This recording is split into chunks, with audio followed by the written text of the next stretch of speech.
The opinions expressed on this show do not necessarily reflect those of the Barbers Chat Network, our great partners at H&B Media, or any of our media peers. We're just five idiots who love sports and love to talk shit. If you're offended easily, then this show isn't for you. And for those of you who aren't offended easily, sit back, relax, and enjoy the show. Remember, it's only entertainment.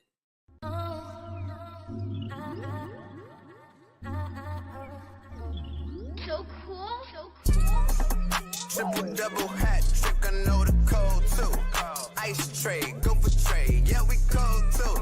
Getting paper on these player haters, old news. Money on the other line, so I'm not gonna hold you. Money on the other line, so I'm not gonna hold you.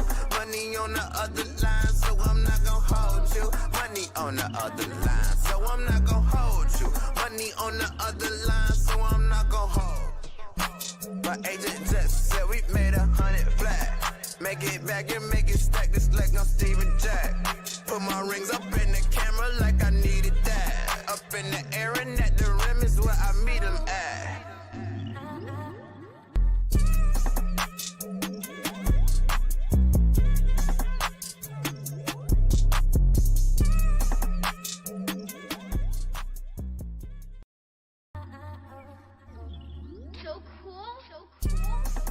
Triple double hat trick, I know the code too. Ice trade, go for trade, yeah we cold too. Getting paper on these player haters, old news. Money on the other line, so I'm not gonna hold you. Money on the other line, so I'm not gonna hold you.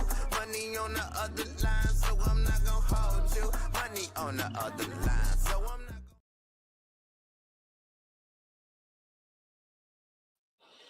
What's going on, y'all? Welcome to another edition of I'm Not Gonna Hold You, man. It is the last day of January, Friday, January 31st, 2025. I am your host, Scott. Of course, you can follow me on all social media platforms at Barberchair Scott. You can follow the Barberchair Network on all social media platforms at Barberchair Net. Follow our partners, H&B Media, at H&B Media TV on Twitter, and at H&B Media on Instagram. And, of course, you can subscribe to our Patreon, patreon.com/Barbershop Network. If you are listening to this on the podcast version of the show, the link is right there in the description box. If you are watching this on Twitter, Instagram, YouTube, wherever videos there, you can take your phone right up to the screen, scan the QR code, and it'll take you right down to the link. We got 3 different tiers, man. You can subscribe to the $10 holler, and that will get you 25% off your first order on the Barbershop Network merchandise shop. That is bcnetshop.com. We got a really good design, new drop coming for y'all real soon. So pay attention to that, man. So big show on deck today. We got the homie Larry Legend joining us in hour 2, where we are going to be, having Respect the Culture. We haven't had that segment in a little bit. Going to talk about all the things going on in the culture. We've got the Local Hour Mikey be joining us in hour 3. We're going to go over all things Chicago sports, man. So let's just get it going, man. We're going to bring in our co-host. Well, one of them. One of the other ones waiting for his food to come. So he going to bring Bang in. We're waiting for Dante to come. It's not, there. As you can see the seat right here. We're going to put the nigga seat in the corner right here. If this is not, I'm not going to hold you without Dante going to get some Uber Eats or some shit like that. But anyway, you can follow Bang at JR Bang on all social media platforms. Bang, how you feeling? Loaded ass question. But no, we all good, man. We all good. Can't wait for the show. A lot of good stuff going on in sports right now. Super Bowl time. Royal Rumble tomorrow night. You know what I'm saying? Royal Rumble tomorrow night. So no, this is a good weekend. A good week, excuse me. A good whole week of sports. Good weekend. There's no football this weekend. Like, I didn't know to do myself last Saturday with no football.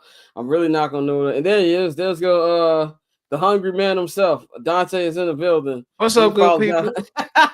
You can follow Dante at October Zante on Twitter. Dante, how you feeling? I'm solid, bro. Just an ill time delivery, but we back. We in the building, ready to go. I always say with deliveries, man, yo, delivery niggas be getting out their body sometimes. They be like, oh, I'm outside. Nigga, it's called DoorDash. Like niggas be like, oh, I'm downstairs. It's not gate dash, my nigga. It's DoorDash. You They be scared bring to ask. right, you bring the thing up to the door and you go away. That's exactly how we do it. Yeah. Dante St. Patrick. Shout out to everybody watching in the chat. But yeah, I didn't know what to do last weekend with no football. But I'm gonna enjoy this weekend to chill. I'm gonna watch the Grammys on Sunday. We're gonna talk about the Grammys in hour two. Forgot about the Grammys. Grammys on. I mean, the only reason I'm watching because I want to see how many Not Like Us Grammys Kendrick wins. And number two, if Kendrick shows up, that's the big thing that nobody's bringing up. Will that It's nigga only show two up? nominations. Well, yeah. Oh, he ain't getting them other shits. He's nominated for 7, but I think the ones who gonna get record of the year and probably like hip hop song of the year, some shit like that. He getting them rap ones he nominated for. Yeah, it's gonna be a lot of Beyonce might get her Hit Nigga Damn Grammy. Hey, Billboard predicted she ain't getting that shit. Billboard said Taylor Swift getting. I forgot Taylor got an album. Yeah. That would be funny because Did she win the CMA shit? I don't think so. Because she was. I know she nominated for Song of the Year. One of them big country record shows. Yeah, B-Dot, you're right in the chat. Majority won't be televised. They're gonna televise one of them shits. They're gonna. Oh yeah, they're gonna televise the shit that Kendrick win, and by default they might, since Doechii is performing. I think she's probably gonna get album of the year. Who, Doechii? Oh, hip hop album of the year. Yep, rap out. Yeah. Who's nominated for rap album of the year? Shit. Hold on for a second. I know GNX didn't make the cut. GNX didn't make the cut. I know Doechii. Hold on. I know Doechii, Alligator Never Heal or some shit. Whatever. I like the album though. I like it too. I do think some people overrated it, but I do enjoy the album. Doechii is. I didn't like the mixing on that album, which is a take to somebody who's been in the studio before. I envy people who don't have studio ears sometimes. You know? Like there you go. There you go. Best rap album. Doechii, Alligator Bites Never Heal. Eminem, The Death of Slim Shady. We Don't Trust You, Future and Metro Boomin. The Auditorium, Volume 1, Common and P Rock. And J. Cole, Might Delete Later. J. Cole got the nominated for that shit. Yeah, I can see Doechii winning that. They're not gonna get at the Future. Yeah, no. I wouldn't have a problem with Eminem winning it just because shout out my boy. Beyonce gonna be there. Yeah, Beyonce gonna be there. She's in a commercial. Wouldn't have a problem with Eminem winning because shout out my boy White Gold, my man B. He produced a couple records on there. I don't give a fuck. I'm talking about for my homie. I haven't heard. I haven't heard 6 seconds of that fucking album. I listened to the song with my homie on there, but I'm glad he getting money. I'm glad he got paid. Oh yeah. That's why I said I wouldn't have a problem winning because of my guy. I don't give fuck shit about that. him anymore. Definitely shout out to the homie. Hey, that's why I said still fuck that. I'm glad he got paid. That motherfucker better not win shit. Yeah, I mean it would be. We said well, it'd be funny. Yeah, she's gonna win something. Beyonce's not showing up and she's not winning anything. But yeah, I think what Kendrick's nominated for 7. I think he's walking out of there with at least 3. Like at the bare minimum, I think he walking out there. Yeah, he winning the rap awards. Yeah. The it's his year. Yeah, G. So they're gonna get something. Leading into the Super Bowl, they're gonna do something to know, hype that up even more. I don't know what else, but yeah, I mean, well, he got other nominations for Like That. I think best perform rap song or some shit like that. Anyway, we'll talk about more of that in hour 2 when Larro joins, man. But I'm gonna enjoy this weekend of chilling because I will be in New Orleans on Monday. From Monday to Thursday. About you gonna do a second line dance? No, I'm not doing any of that.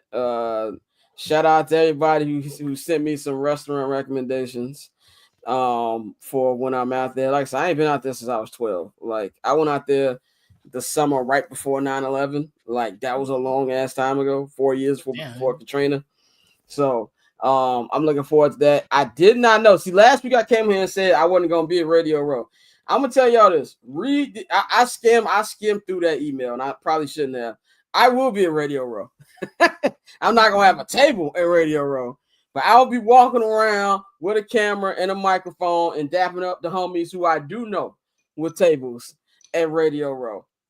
And I didn't know that Bang had been to Radio Row until a couple of days ago. And so I asked Bang for advice, and he gave me the typical, just do your thing, enjoy the time. Be happy to be there, nigga. Yeah, you're right. That's exactly what he said in the text. Yeah, like, hey, Radio Row, hey, just to give you insight of one of my favorite moments in life history.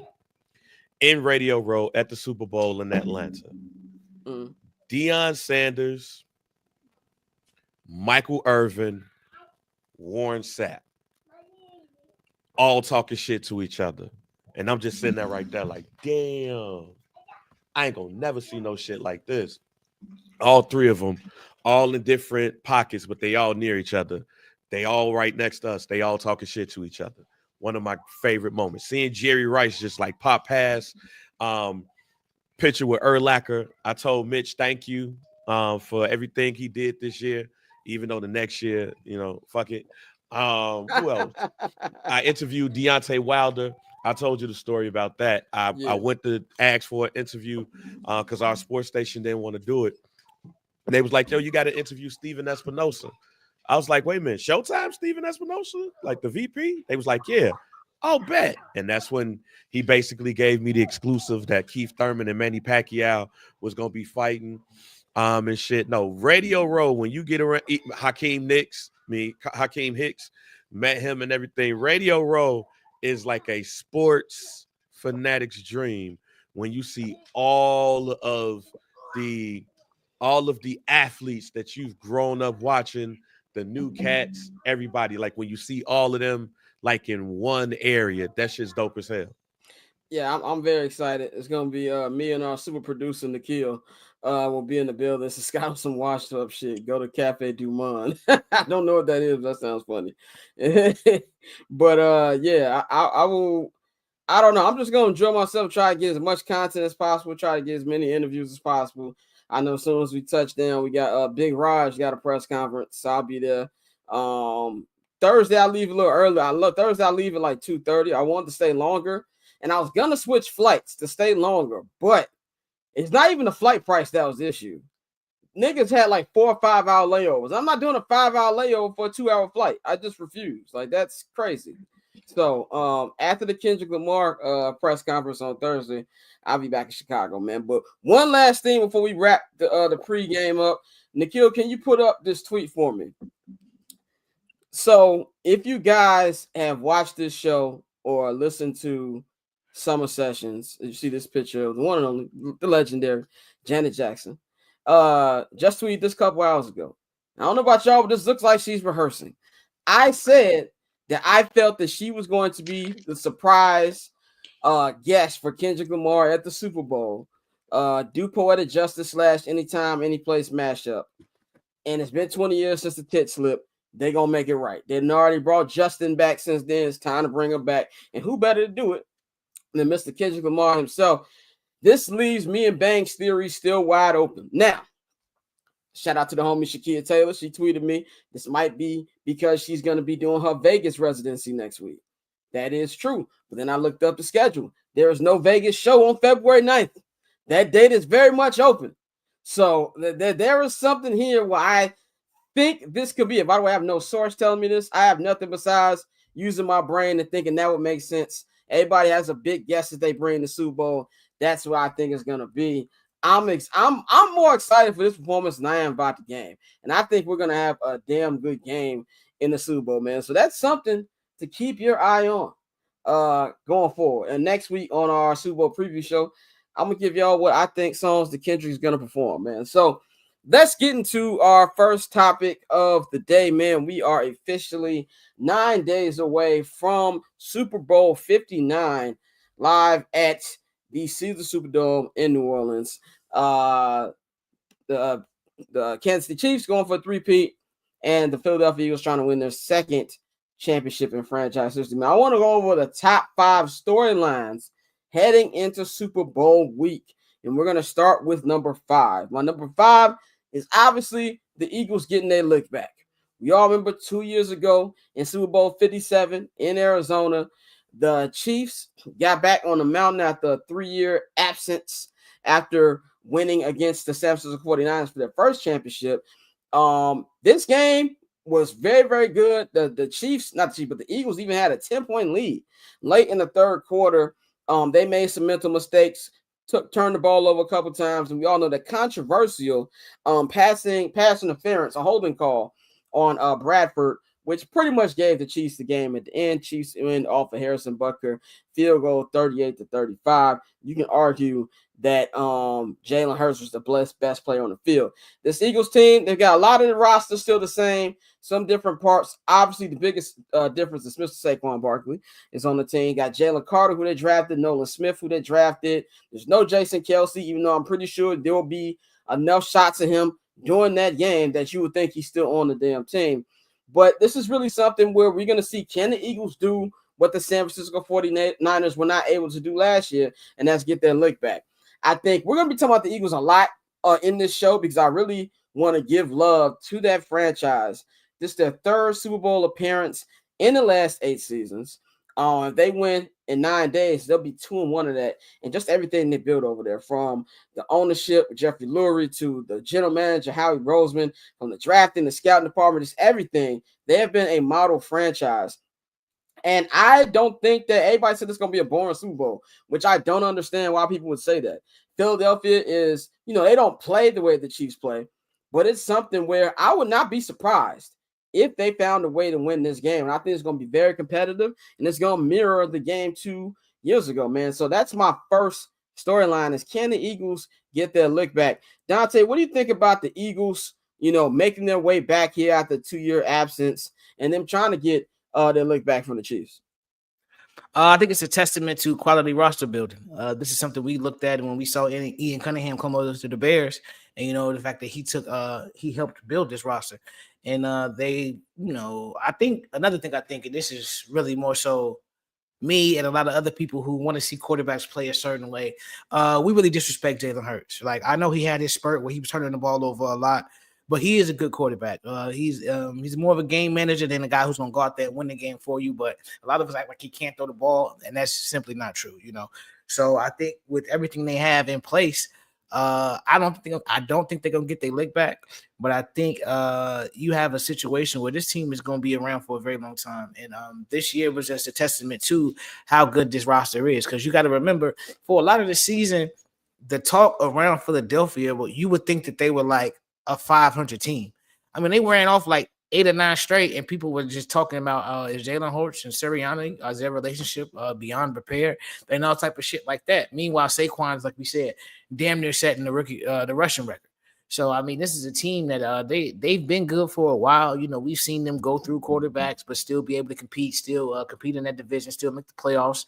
And like you said, now here we are trying to get your lick back 2 years after losing to Kansas City in the Super Bowl. They're gonna need a hell of a game from that defensive front four, which is possible. I think we've seen Jalen Carter be unstoppable at times this season. I know he doesn't have the heavy sack numbers, but from the interior, we don't really need that. The way he changes the game, and you can watch and see him get double teamed and demand double teams damn near consistently. That's something that matters, and so it's gonna be interesting to see how Kansas City deals with that.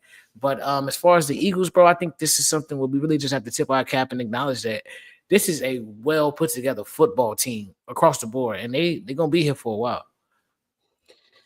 Bang, man, what's your take on the Eagles, man? Them getting here, after not even making the playoffs last year, had the division in their hand the last month of the season, choked that up, coughed it up to the Dallas Cowboys' paws after losing both of their coordinators, something Detroit's going to be going into, and then getting back to the stage there right now. What do you feel about their run getting here and their chances?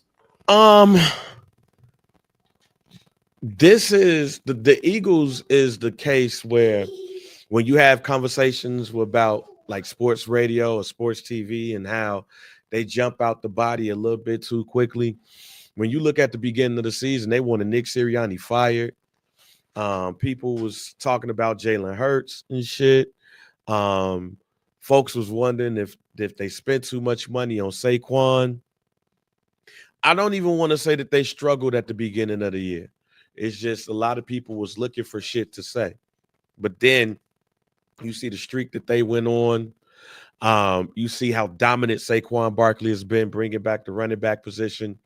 They still don't give Sirianni credit. Oh, Kellen Moore is his offensive coordinator, his defensive coordinator is Vic Fangio. Like, you got to remember, he lost both of his coordinators to head coaching jobs. He ended up getting, what was that? What's my man name who used to be the defensive coordinator for the Bears? I forgot my man Vic name. Fangio. No, the other dude, the one that Sean Desai. Oh, yeah. Sean Desai. That was last year. Yeah. You know, that didn't work out and stuff. So you end up going to get experienced coordinators. And now look where it's at. Like, he's done what other people has done in their careers. So it's just a case of where you just got to be careful about how you put down teams, because just look at what they have right now. And when you look at it, this team is better than the team that went to the Super Bowl. Like, the guy that should have been the 3-tech for the Chicago Bears, he is unblockable. They're younger, they're more physical. Their defensive backfield is better. The running back situation, of course, is better. Their offensive line is still tight. AJ Brown, like Smith, tight end situation, Goddard. Like, this team is a team that can compete against any team in the league, of course, because they're in the Super Bowl. But they can compete and keep up with the Kansas City Chiefs just like they did a couple of years ago. This is probably, I'll say that this might go down as one of the greatest Super Bowls of all time.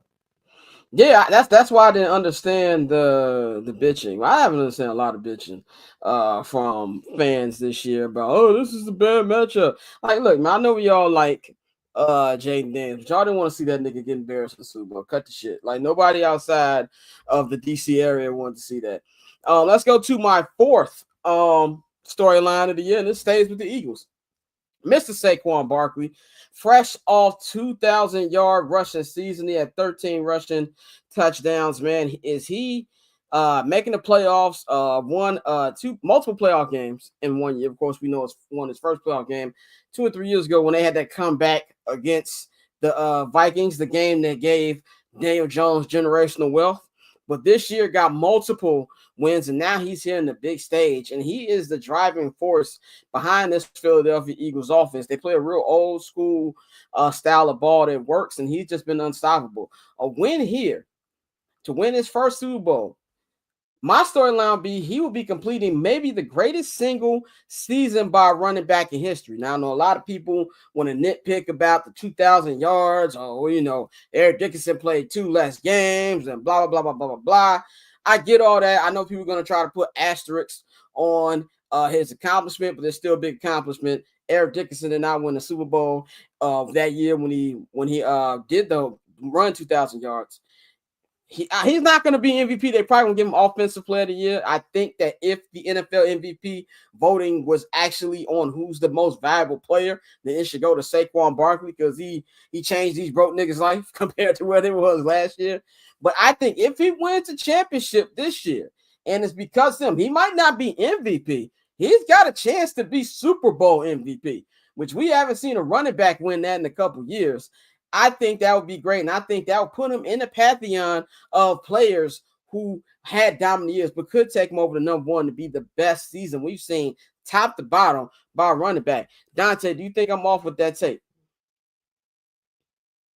No, not at all. I think Saquon is somebody who's really showing people that the running back position is still extremely valuable. And the crazy part is, because Saquon made what? I think he made $14 million this year. Yeah, something like that. Yeah, something like that. Saquon, I'm looking at the list. He would have been, if he made $14 million, Saquon would have been the 28th highest paid wide receiver this year. goddamn, we know how undervalued that position is, but somebody like Saquon is showing you that when you are elite at that position, it can change an entire offense. And, you know, they've been able to rely on him when the passing game has struggled, when the passing game has been inconsistent.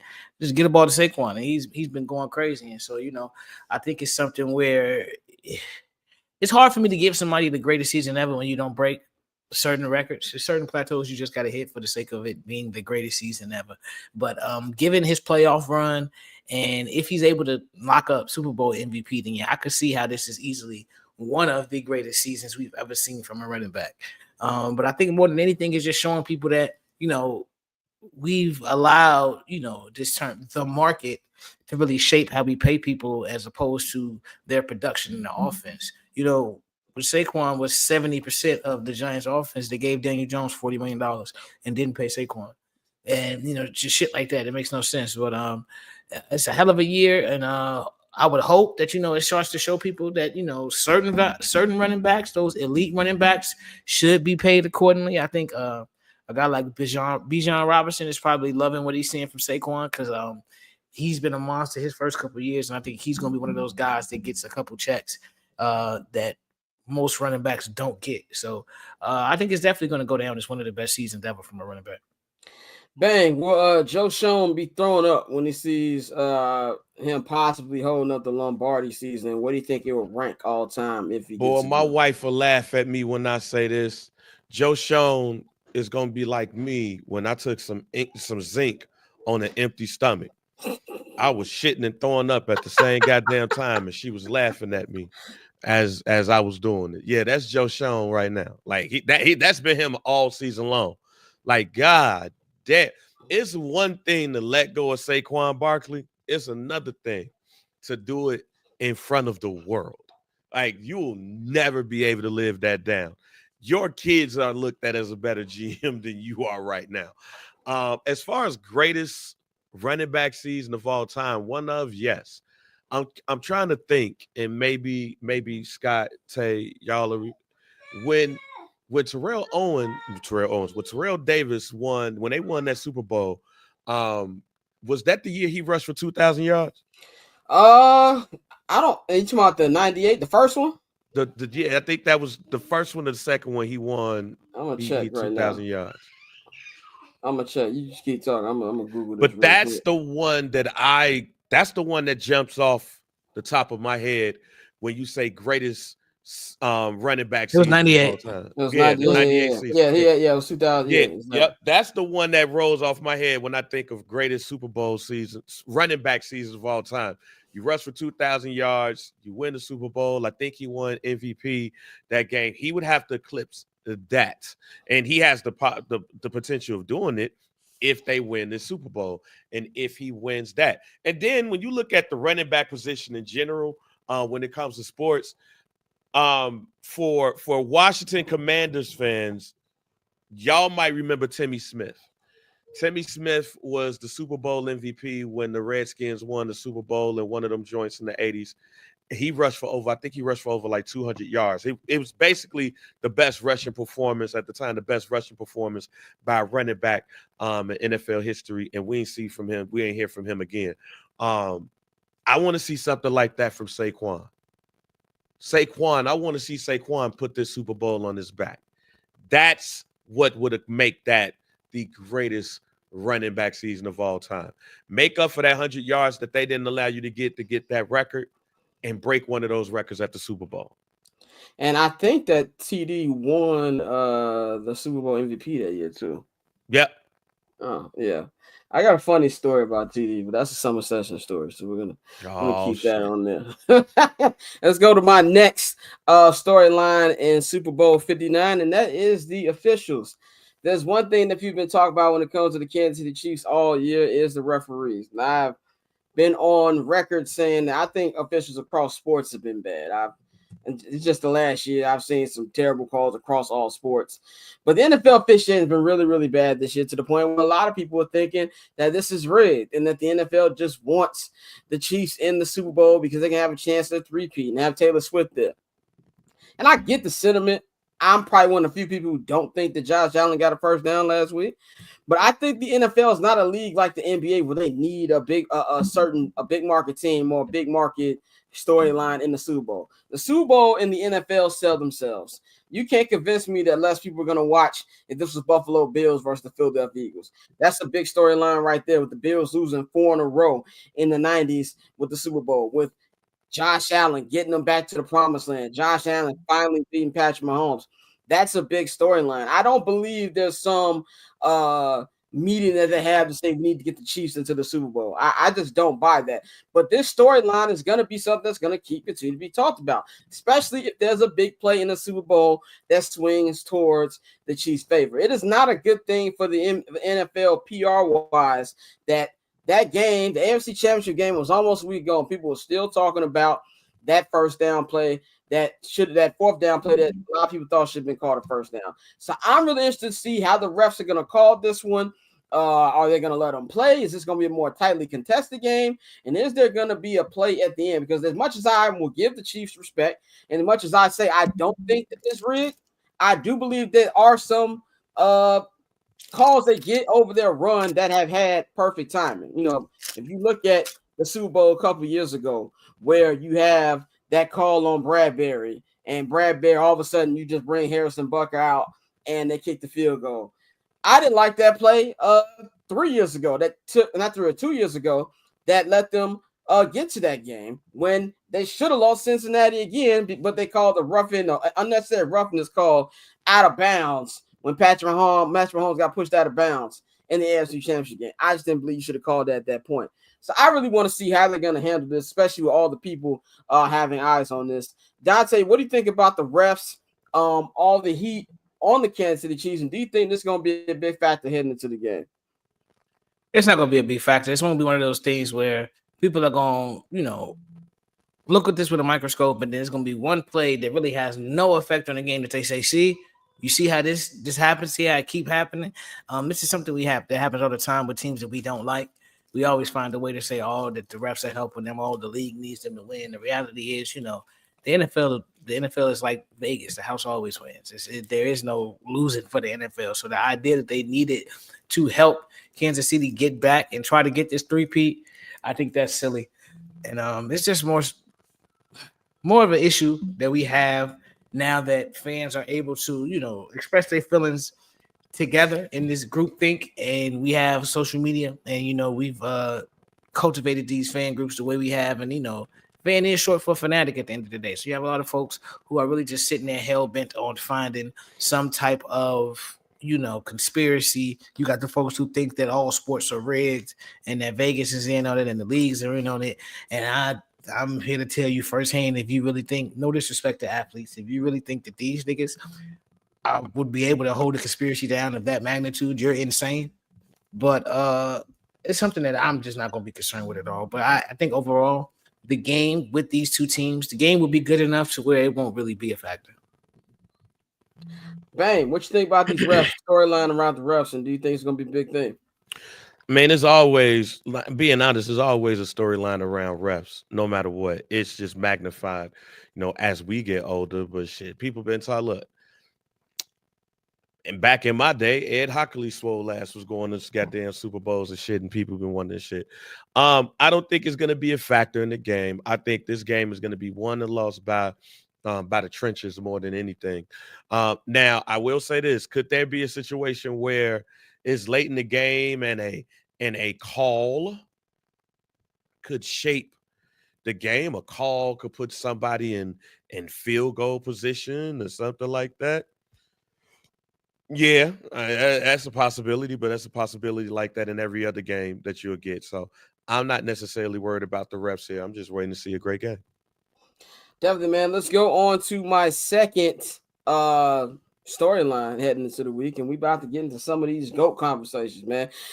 Patrick Mahomes is not only going for the first three-peat in NFL history, he is going for his fourth Super Bowl championship, man, which if he wins, that'll leave him 3 behind the GOAT Tom Brady, who went 7-3 in 10 Super Bowl appearances. As it stands right now, Pat is 3-1 in his 4 Super Bowl appearances prior to this one that's coming up next Sunday. I think that this is a thing right here when it comes to Mahomes' pursuit of Tom Brady, because I think at this point that's the only thing he's going to be chasing. Like, you already done won multiple MVPs, you already done won multiple NFL Super Bowl championships. Is can you chase the ghost that is Tom Brady? This is why to me it's going to be so hard for him to do that, because unlike a LeBron James, where he didn't have a head-to-head matchup with Mike in his, while he's playing, he retired literally months before he was drafted. Literally like 2-3 months before LeBron was drafted, Michael Jordan retired for the final time.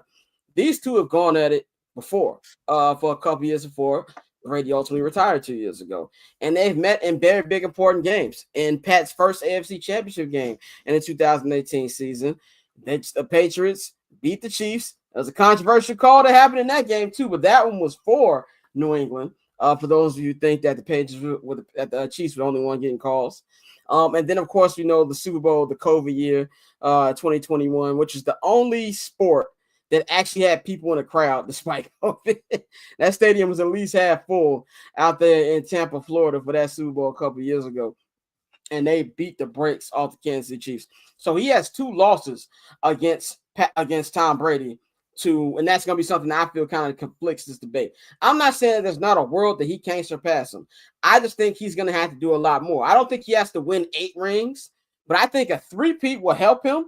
But if he can get in the 6 range, 5 to 6 range, and he's got a 3-peat, I think that helps him a lot. And even people who don't like Tom Brady, I think at the worst, it can become a Michael Jordan, LeBron James conversation where really it just depends on what person you ask on who they think is the GOAT. Dante, what do you think about Mahomes' pursuit of Brady? And do you think there is a path here for him to universally be looked at as the greatest player of all time? I mean, that's certainly a path, but I think one thing we have to acknowledge about those that we consider the greatest of all time is the longevity. For him to have, if he 3-peats, that'd be 4 rings in 6 years, right? Yeah. 4 rings. That would be 4 and 6, which is incredible. But at the same time, Tom Brady had 2 different, eras where he won multiple Super Bowls. So I think this definitely cements him, in my opinion, as probably the 3rd greatest, 2nd greatest. You still have an argument with Peyton. I know a lot of people are quick to just toss Peyton out of there, but you got to think Peyton was elite for a very long time. He just doesn't have the hardware and the playoff wins. But I think for me, he's still up there as one of the greatest I've ever seen, just the way he controlled the football game. But in terms of, fourth quarter moments and just a guy, Pat is a guy that when you watch him play the game, something's going to happen. Like those are the elite quarterbacks. Those are the one that rarefied air where it's like, yeah, every time this guy has the ball in the fourth quarter, it's like, okay, his team probably has a chance to win if they get the ball last. And so I think as far as his pursuit with Brady, I've always said this. I think that his losses to Brady are kind of like when Floyd Mayweather beat Canelo Alvarez. That was a younger version of who we see now, multiple time champion across divisions. So I think it's a situation where I don't hold that against Pat as much as other people, but I can see why they would. So for me, like I agree with you, Scott. If he gets to 6 rings, then that's definitely conversation about being the greatest, because a 3-peat definitely changes things. For you to be able to do that in the free agency era in the NFL, but we see guys toss back and forth, it's tough. I mean, even with the Cowboys, you saw Deion play for the Cowboys, then go play for the 49ers. So, it's one of those things. You definitely have to tip your cap, even though that's more so of a team accomplishment. But in terms of catching Brady, I think the pursuit is real. The pursuit is there, but we have to consider the longevity. Brady did it for 20 years. This is year 6 for Pat. Again, he's on a hell of a pace, but this is also like they say, is a torrid pace. We don't know if he's going to be able to keep this up for 20 years. If he does, and we look up and this motherfucker got 9 rings, then I think it's really a conversation. But no, right now I think it's just more so the pursuit is real, but he still has a long way to go. And with the Peyton thing, I think B-Dot hit it right near the head. Peyton was terrible in the playoffs. And Peyton was stunk in the playoffs, but like majority of his time in there. Even that last championship, that is all that defense. The thing that annoys me the most about Super Bowl 41, the Bears lost, I could have accepted it if more Peyton just kicked our ass. I could have accepted it more. Nigga, we got beat by Joseph Dye and Dominic Rhodes. Death by 1,000 paper cuts. And then they just gave Peyton Super Bowl MVP because they couldn't give it to both of them niggas. Like, that's what blew me. Peyton got picked off by Chris Harris, my nigga. Like, I wake up in cold sweats thinking about that game.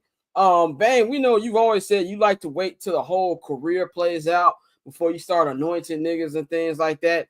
But use your vision goggles here. Do you think there's a path for him to be looked at universally as the GOAT, or are we just setting ourselves up for another LeBron Michael thing? Nah, I I'm not gonna sit up and say that he's not on no path. Hey, I'm not gonna say that shit.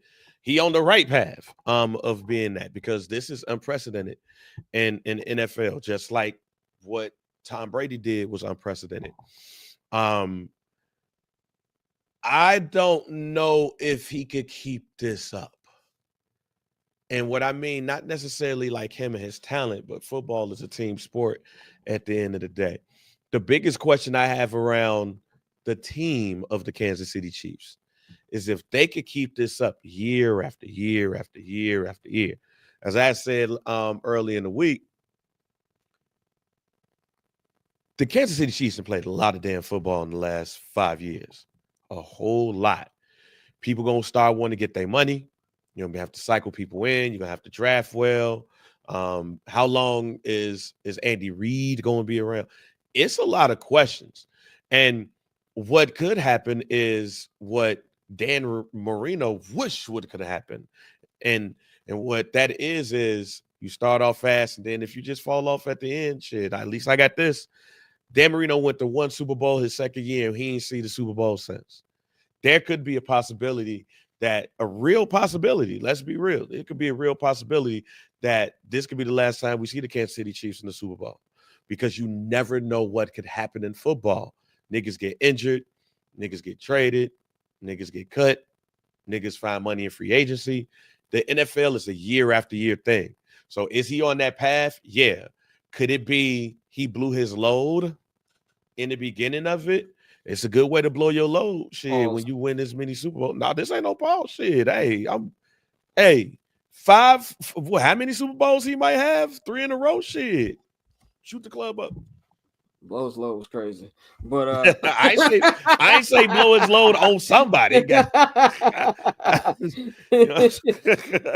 Oh man, shout out to Cameron. By the way, I can't wait to see his freestyle when Jello said that he's a better rapper than that nigga.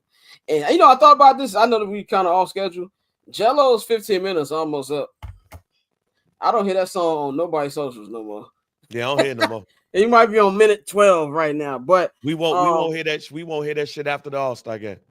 I would not be shocked. I would not be shocked. Bang, perfect point on your last point. That leads into my final storyline. Will the Chiefs be looked at as the best dynasty in NFL history with the three-peat? Now, we said all the things about the Patriots. 20-year run, 6 championships. There was a 10-year gap with no championships. They went to the Super Bowl a couple times during that 10 years. 2007, lost to the Giants. 2011, lost to the Giants. But they weren't able to get arguing the pause. It's crazy. They weren't able to get it done. But Bang, to your point, I do believe that 10-year, I guess, like retooling phase was needed. And there's a lot of things with the Chiefs that people aren't, talking about as much. You know what happens when Travis Kelce ultimately decides to retire to do shitty Peacock movies? What's going to happen when Andy Reid's like, you know what? I've had it. I'm finna go back home, chill. I've got 4 championship rings, do my thing. That's a big thing too, depending on the roster and the coach and things like that. But if they win on Sunday, they will be the first team in the 59 years of the Super Bowl era of the NFL, which is the only era that counts. Because if we count the prior eras, then the Bears are considered title town, as I said weeks ago. We count segregation era titles. Yeah, in the Super Bowl era, it has never been done before. That will put them on a pantheon of their own. Deion Sanders said there's rooms in the Hall of Fame, but there's levels of the rooms in the Hall of Fame. That puts them on a place that's different than the New England Patriots. It's different than the 90s Cowboys. It's different than the 80s Niners or the Steel Curtain Pittsburgh Steelers. They will be in their own room. So, in my personal opinion, I can't say that they would, but they would have a very good argument point for them. Very good argument. The thing that I stick out why I think the Patriots are still number one is because they had 2 dynasties. They won 3 championships with a back-to-back in the first go-round and then won 3 championships in the second go-round with 2 completely different styles. The first 3 championships, you can say that was a team that was built on a great defense and had a good enough offense around it. The final 3, even though they had some number 2 and number 1 and number 2 ranked defenses during that time, that was more of an offensive type team with the Brady, the Gronks, the Edelmans, and things like that. And even before they won a championship, Aaron Hernandez, as funny as that sounds right now, we're talking about Aaron Hernandez on the field, they were an offensively more potent team. But I do believe the Chiefs will definitely have an argument if they can get this done. Dante, what do you think a three-peat would do for the Chiefs and these greatest dynasties of all time arguments? And it'll be the first North American three-peat in 23 years since Kobe and Shaq did in 2002. What it means for me in terms of in historic terms, I think it puts them up there with, not with the Patriots, because the Patriots won double the championship. So I think it's way too early to put them up there with the Patriots, and we need to put more respect on what the Patriots did. But in terms of three-peats, I think this would go down as one of the best three-peats of all time, simply because when you look at how difficult it is to do this in football with the way free agency works and the way teams are built, you really got to tip your cap to this. I think more than anything, this will add more to Andy Reid's legacy as one of the greatest offensive minds or one of the greatest coaches we've ever had. It's fun, funny that he is the all-time win. I believe he's the all-time wins leader for both franchises playing in the Super Bowl. And I think he's helped. I think he's coached to every offensive record for both teams, damn near. So I mean, this is more so one of those games where you see the legacy of Andy Reid being lifted, because he has done so many great things. But in terms of the Chiefs, there have been some great runs in the NFL. In the modern era, I think this would probably put them second in the modern era. But still not in the Patriots ballpark yet, simply because they were dominant for so long. And I know we like to only count Super Bowl victories, but you got to count the AFC championships to get this. They lost 2 to Eli. They lost 1 to. They lost 2 to Eli. Yeah, they lost 2 to Eli. They lost 1 to Russell. I was supposed to say Russell Simmons, Russell Wilson in Seattle. Who lost to Seattle? Tom Brady. When did he lose to Seattle? They beat Seattle. In 2014, they beat Seattle. Remember they didn't get a ball to Marshawn. They lost the three Super Bowl losses they had. Twice to the Giants, 1 to the Eagles. Okay, there we go. Okay. Lost to the Eagles in the shootout with the Nick Foles shit. Yeah. So, you still have those 3 losses, but that's 9 that they went to, G. It was 10. 10. Remember they lost to, it was 10. They won. No. You're right. They went to 9. My bad. I'm tripping. Yeah. So you still that's a lot, G. So they're not in their ballpark yet. They as much as we want to put them there, and I think that's more so just a product of our generation, and we always want to give people their flowers and call people legends and say you legendary, you the greatest to do it, and nigga, no, they not. So it's one of those things where I think they're number 2, but they're not even in the ballpark yet. Because it's just so much. It's so much that the Patriots actually accomplished. Longevity, bro. Yeah. When they won their first, this is how I always remember the Patriots run. Their first championship was the first time I ever threw a Super Bowl party. I was 13 years old. So they won their first championship, I was 13. When they won their final championship, I was 30. That is a long time right there. Before we go to Bang, shout out to Mike B. One dude, some dude in the chat right now. He's reporting live from the Royal Rumble. Shout out to I'm Not Gonna Hold You squad. Bang, man, what you think three-peat will do for the Chiefs? Shit, it would make them one of the greatest organizations of all time. It'd put them in that conversation. But as far as dynasty goes, I wouldn't put it as one of the greatest. It'd be definitely a great moment. But to me, you got, of course, the Patriots. But I'm still putting I'm at least putting the San Francisco 49ers and the Pittsburgh Steelers in the 70s, the 49ers in the 80s ahead of the Kansas City Chiefs because of what they did for that whole entire decade. And then they were still good. They got a chance to beat them, but no, I'm still putting them ahead of the Kansas City Chiefs, but they definitely ahead of the Dallas Cowboys. I will say that they definitely did the Dallas Cowboys, but they will be able to say they did something that no other franchise have done. So they would have their own special place. Like you was talking about Hall of Fame rooms. They have a room though. They have a room that they could go to. Travis Kelce and Patrick Mahomes, they could go kick it because they got their own special room. But they still got to compete against those other dynasties. Definitely. That concludes my 5 top storylines heading to Super Bowl week. There's no show on Monday because I will be in New Orleans. But next Friday, when we do our Super Bowl preview show, we're gonna give our picks and go more in depth on the actual game, man. Let's go to a story that broke yesterday, man.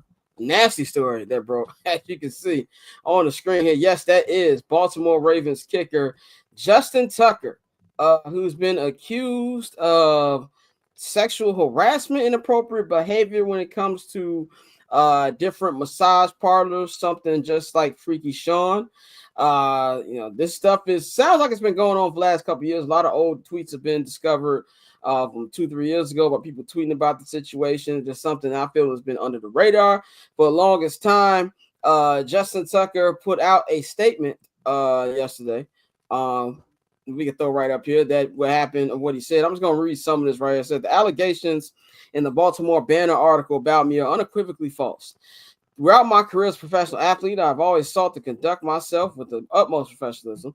I've never been accused of misconduct of any kind, and I have never been accused of acting inappropriately in front of a massage therapist or doing a massage therapy session or doing other body work.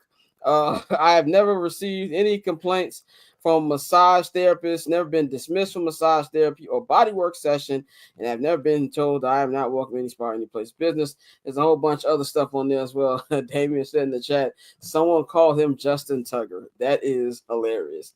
Man, the thing to me why I believe he did this is because there's tweets that made sense that came out, and then I think it was Tony Jefferson used to play for the Ravens. He tweeted a gift that made me give off the impression that he knew about it. And that nigga finally got caught. I'm put like this, man. I don't have too much to say on this. There's funny jokes to be said about it. First of all, man, you freaky niggas need to get in control, my nigga. Like, this is lose your mind in massage parlor. It's just crazy to me. It's just super wild, and to get kicked out of multiple ones, allegedly, it's very, very crazy to me. If this is true, now, if we don't know, niggas can make it up. But if this is true, I think it needs to be treated the same way we treat Freaky Sean. Get up out of here. I don't know who leaked this story. I saw one of the homies said that Lamar saw that field goal percentage go down, and he was like, get this nigga out of here. I don't know what happened, but if that is true, he needs to be treated the same way that Freaky Sean gets treated, because this to me is just, inexcusable, man. Dante, any thoughts on Freaky Tuck, as we gonna call that nigga? Freaky Tuck is crazy, but no, this nigga, it speaks to what we already know. Like, these teams know the wild shit that goes on. It's just until you can't perform anymore, we'll keep it a secret. Once you can't perform, once you're no longer of value to us, it's time for you to go get some help. It's time for us to let the world know this what type of weirdo you are. It's crazy, but we're starting to see that more frequently. It's also weird that, all of these tweets that are coming out retroactively, not saying that they're wrong, but that we really didn't see them. Like, it's crazy how the algorithm works, because, there were tweets dating back to 2021.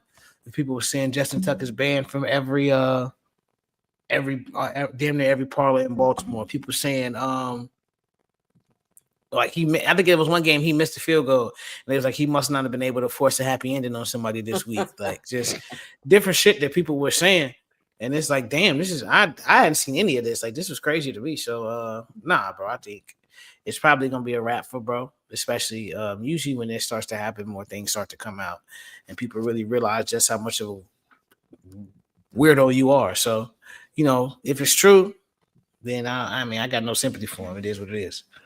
It was. I think that the Ravens were just looking for a reason to get rid of this nigga after all the kicks he done missed this season too. This is like a perfect storm. Bang, what's your thoughts on this? Hey man, Justin Tucker is a kicker, man. Thank you for your time. Have a nice day. We'll see you soon. Like, that's it. Like, and the messed up thing about it is it don't matter, in my opinion, it don't matter if this was true or not. To me, you're innocent till proven guilty, of course. But when allegations follow you, you could be guilty until proven innocent all you want to. You ain't getting shit, though. Even if you innocent, ain't bringing dude back. Also, he's an older kicker, too. Like, so he's not even a younger kicker. He's an older kicker, too. No, man. Hey, we wish you well. It's messed up that he was probably a Hall of Fame kicker. Yeah. And he'll probably never see it. And again, I don't know if these allegations are true or not, but shit, it's been rumors on Twitter, at least since 2021. But he a kicker, man. We're about to see how people really think about the kicking position. Is he talented to keep on a roster? Yep. Do I think that Ozzie Newsome them don't give a shit? Nah, bro. Go take your freaky ass home somewhere. Go love your wife. What's that video I'll be seeing niggas post this? Go over there and sit your freaky ass down. Yeah, go sit your freaky ass down. That's what Justin Tucker's got to do, man. Let's go on to the Raiders, man. The Las Vegas Raiders. Pete Carroll. Raiders. Introductory press conference out there in Vegas, man. Marshawn Lynch was in the building. He was the one yelling Raiders while he was doing this thing. And one thing that stood out to me about this press conference, him and the new general manager, John Spatek, saying this is not going to be a rebuild. We're trying to compete this year. So when I thought about that, I said, oh, they're probably going to get one of these veterans who are going to hit the market. So I want to play a game of who is the best quarterback for the Raiders. If they're trying to compete in that division, if they're trying to actually we need some music for this. Yeah, I should have got. That's my fault. Hey, we still got the game show music on here. If we still got the game show music on here, Nikhil, we can play that if we still have. There we go. Wow. Oh, this nigga put on music and now his goddamn mic. My mic went out. There you go. You back. Okay, all right, there we go. All right, cool. We back at. I just moved it real quick. That's probably why. Best QB for the Raiders. So I got a couple actual realistic options here for them. Of course, the most obvious one, Mr. Sam Darnold. I don't think he's going back to the Vikings. I used to think that the Vikings were going to franchise tag him, and even though that could still be a possibility, I think they're going to give the reins over to young JJ McCarthy. So you got Sam Darnold is option. There's been a lot of smoke around Russell Wilson linking back up with this former coach who he won a Super Bowl with over 10 years ago. We've also found out, which I didn't know, but Russell Wilson said this on Pat McAfee like a week or two ago, that when Pete Carroll got let go by the Seattle Seahawks, that all of them got together, him, Marshawn, Pete, Legion and Boone, and they all talked about the good times. I didn't know that happened because I thought all them niggas hated each other. I didn't even know Marshawn Lynch still liked Pete Carroll for not giving him the ball. So all them questions were answered. So you got that. And then we've got not even a wild card, but he's a wild card because he's an asshole. That is Aaron Rodgers. I don't know if y'all heard Aaron Glenn this week. Don't sound like a nigga who wants Aaron Rodgers back. So I think he's very much going to be in play for this one. For me, if I'm looking at these options, you're in a tough conference. You're in a tough division with Patrick Mahomes, with Justin Herbert, with potentially Bo Nix. And I say potentially because I want to see it again. And you got three great coaches in that division: Andy Reid, Sean Payton, Jim Harbaugh. To me, you want to go with a guy who's a vet presence and doesn't give you a headache. And to me, that's Russell Wilson. That one makes the most sense to me out of these three. Aaron is an asshole. I don't think he works with anybody. I think he's to go away and get back on ayahuasca, whatever that is here. There's no place where he's going to be welcome. And Sam Darnold, I just don't see why you would pay him the money that he's going to be demanding just to be the same Darnold at the end of the regular season and then poop on himself in the playoffs like he did this year. I'm going to go Russell Wilson. Dante, out of those three, or unless you have a wild card out there, who do you think is the best fit for a quarterback for the Raiders? Out of those three, I agree. I'm going to go with Russell Wilson, but my wild card is Kirk Cousins.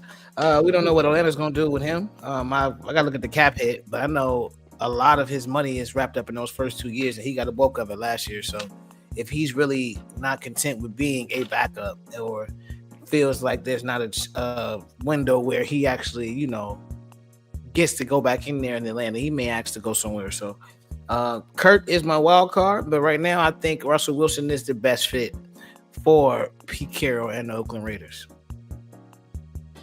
Bang, which way you looking at for the Raiders? Y'all might be surprised when I say this, but Aaron Rodgers. I don't think Aaron Rodgers is that off. I believe that Aaron Rodgers I believe that Aaron Rodgers basically held it down for the homie, but the homie didn't hold it down for him. And when Nate Hackett got hired, everything just went to shit. Pete Carroll is somebody that, honestly, when you look at Aaron Rodgers, them two motherfuckers look like they have a good time with each other. Them motherfuckers look like they'll smoke all of the weed and kick it and all of that shit.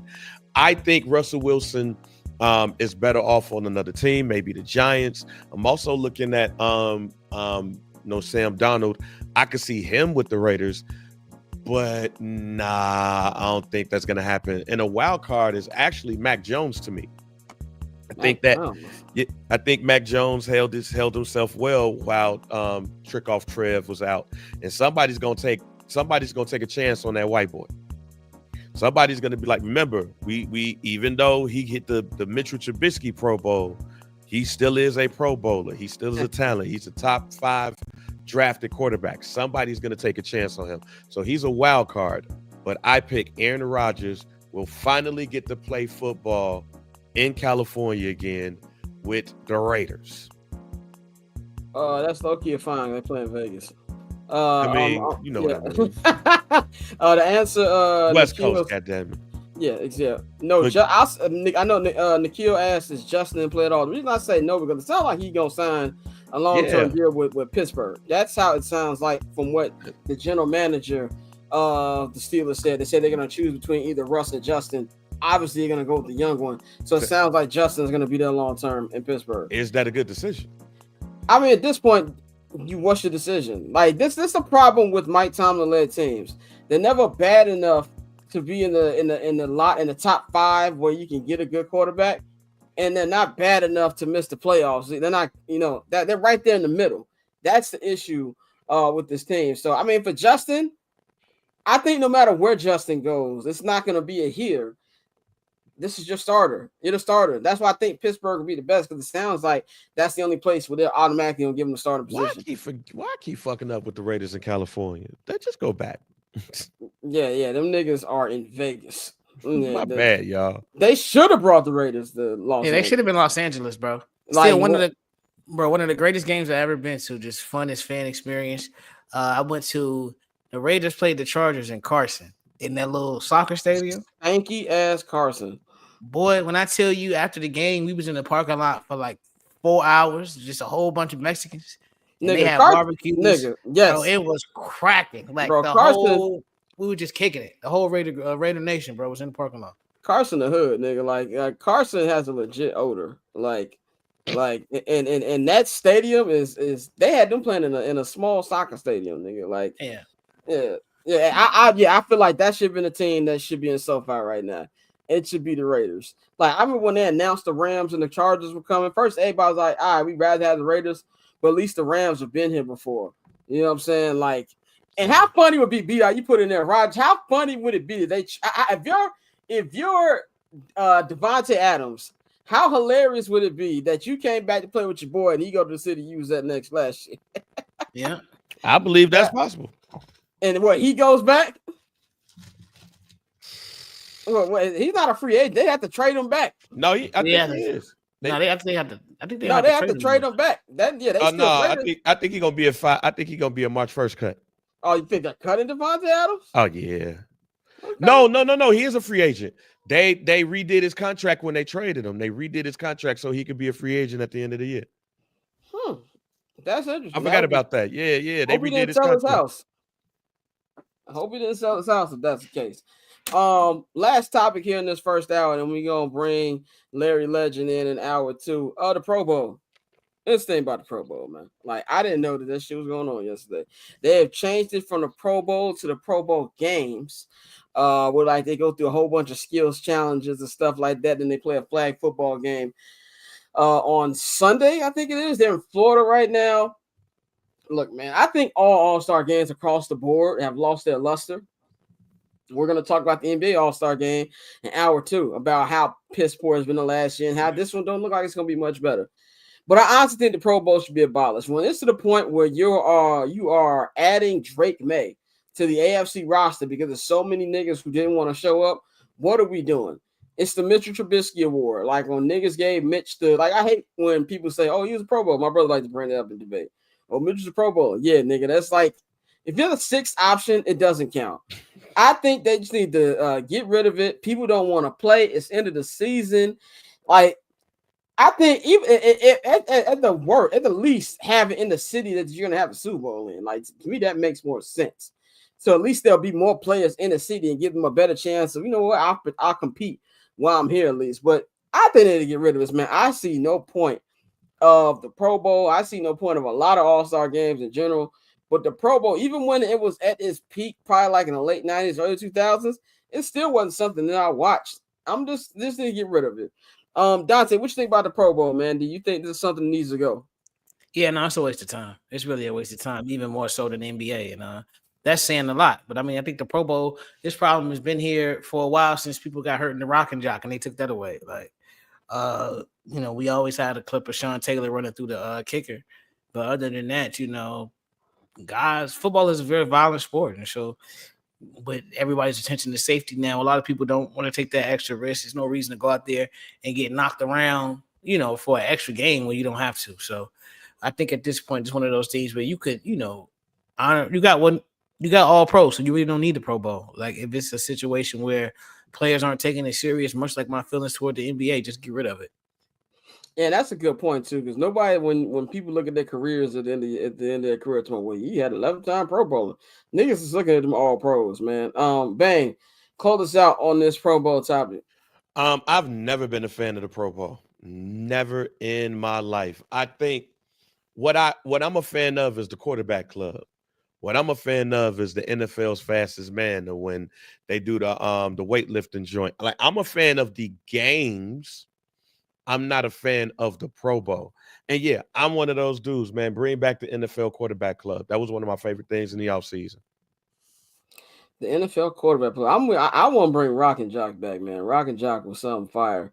I remember the jerseys they used to give niggas and shit, man. Long live old nigga shit from back in the day, man.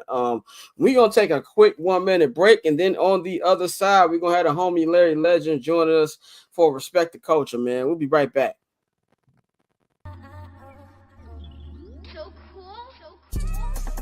Triple double hat trick, I know the code too. Ice trade, go for trade, yeah we cold too. Getting paper on these player haters, old news, money on the other line, so I'm not gonna hold you. Money on the other line, so I'm not gonna hold you. Money on the other line, so I'm not gonna hold you. Money on the other line, so I'm not gonna. What's going on, y'all? Welcome back. Hour 2 of I'm Not Gonna Hold You. It's your boy Scott here, man, with Dante and Bang. We're gonna bring in our guest for the evening, man. He is a comedian, founder of the Culture Seller, man, the one and only Larry Legend, man. You can follow him on Twitter at Larry's Legend. You can follow him on Instagram at Larry's Legend 1. Larro, man, it's your first appearance on the show in the new year. How you feeling?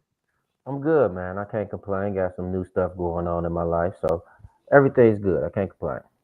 I see you guys been posting a lot of videos from the Culture Seller, man. Tell us the things y'all got going on over there. Right now we just doing the new stuff that we just dropped was just like year in review. It was kind of like I love the 90s, like a VH1 type vibe with it. Just a wrap up of the entire year, just random stuff that happened. Like y'all probably didn't even know that Lunchables got announced as they were bad for us. They just found that out last year. I don't think people knew that. I definitely did. Stuff like that. Other than that, that was just the beginning of just some different content that we're gonna be putting out. We're not gonna do a lot of group stuff, but that was just like an introduction to everybody who a part of it. So Definitely, man. Tune in with the guys, man. Everything they got going on, man. So let's get into it. Respect the culture. First one of 2025. Man, we are 9 days away from the Super Bowl. I'm looking forward to see what the atmosphere is gonna be like there, covering my first Super Bowl week.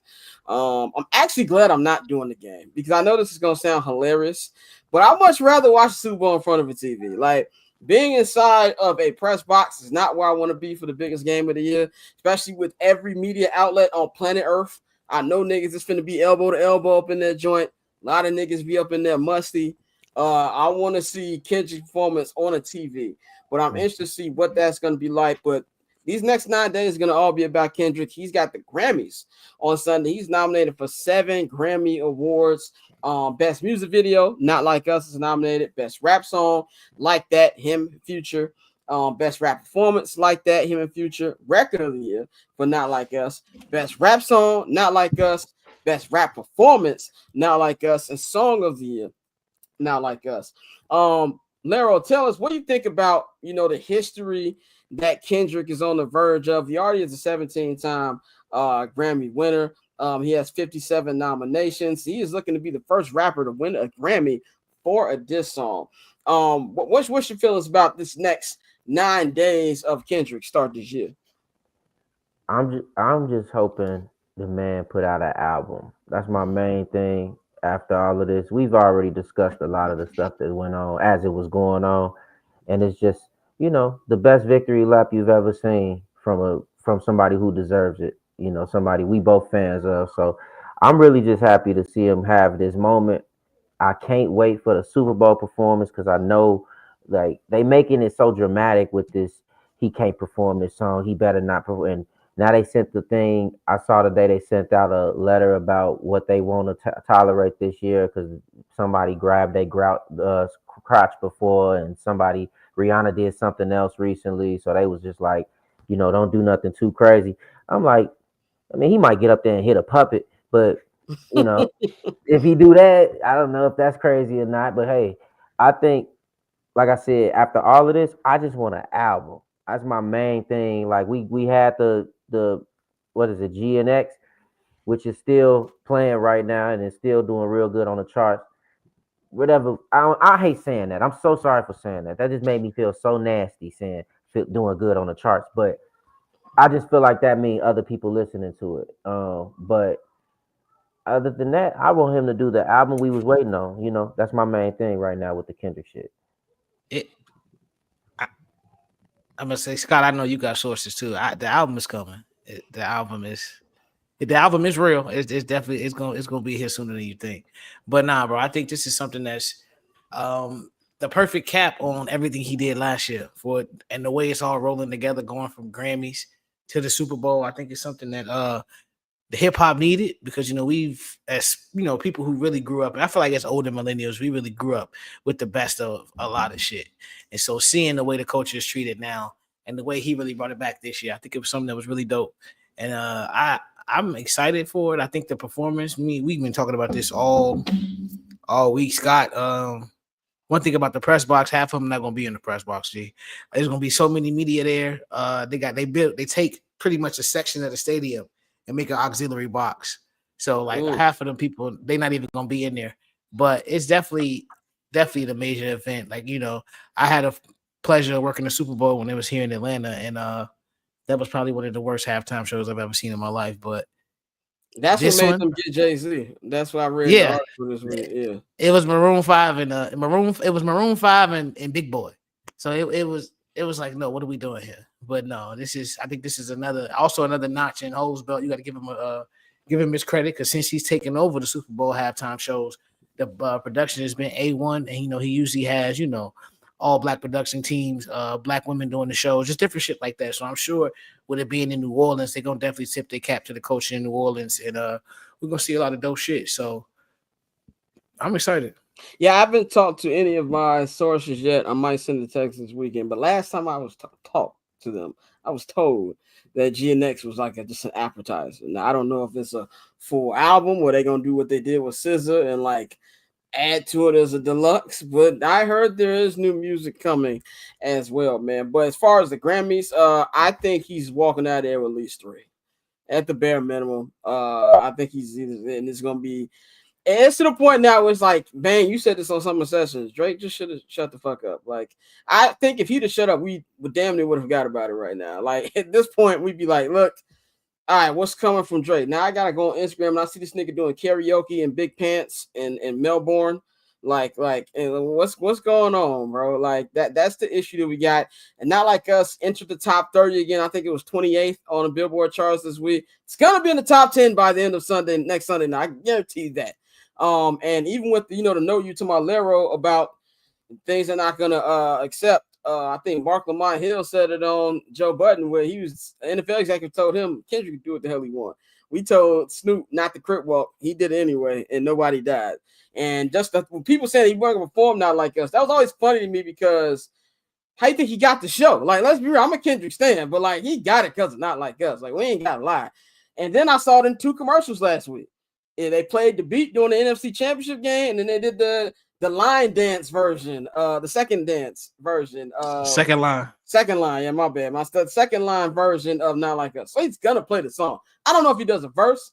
I think it's probably just gonna be a hook with a band, but this is about to be a big 9 days for Kendrick going into a potential new album release, and of course the GNX tour coming up, man. So but you had another topic for us, man, about Dwayne Wade and James Harden.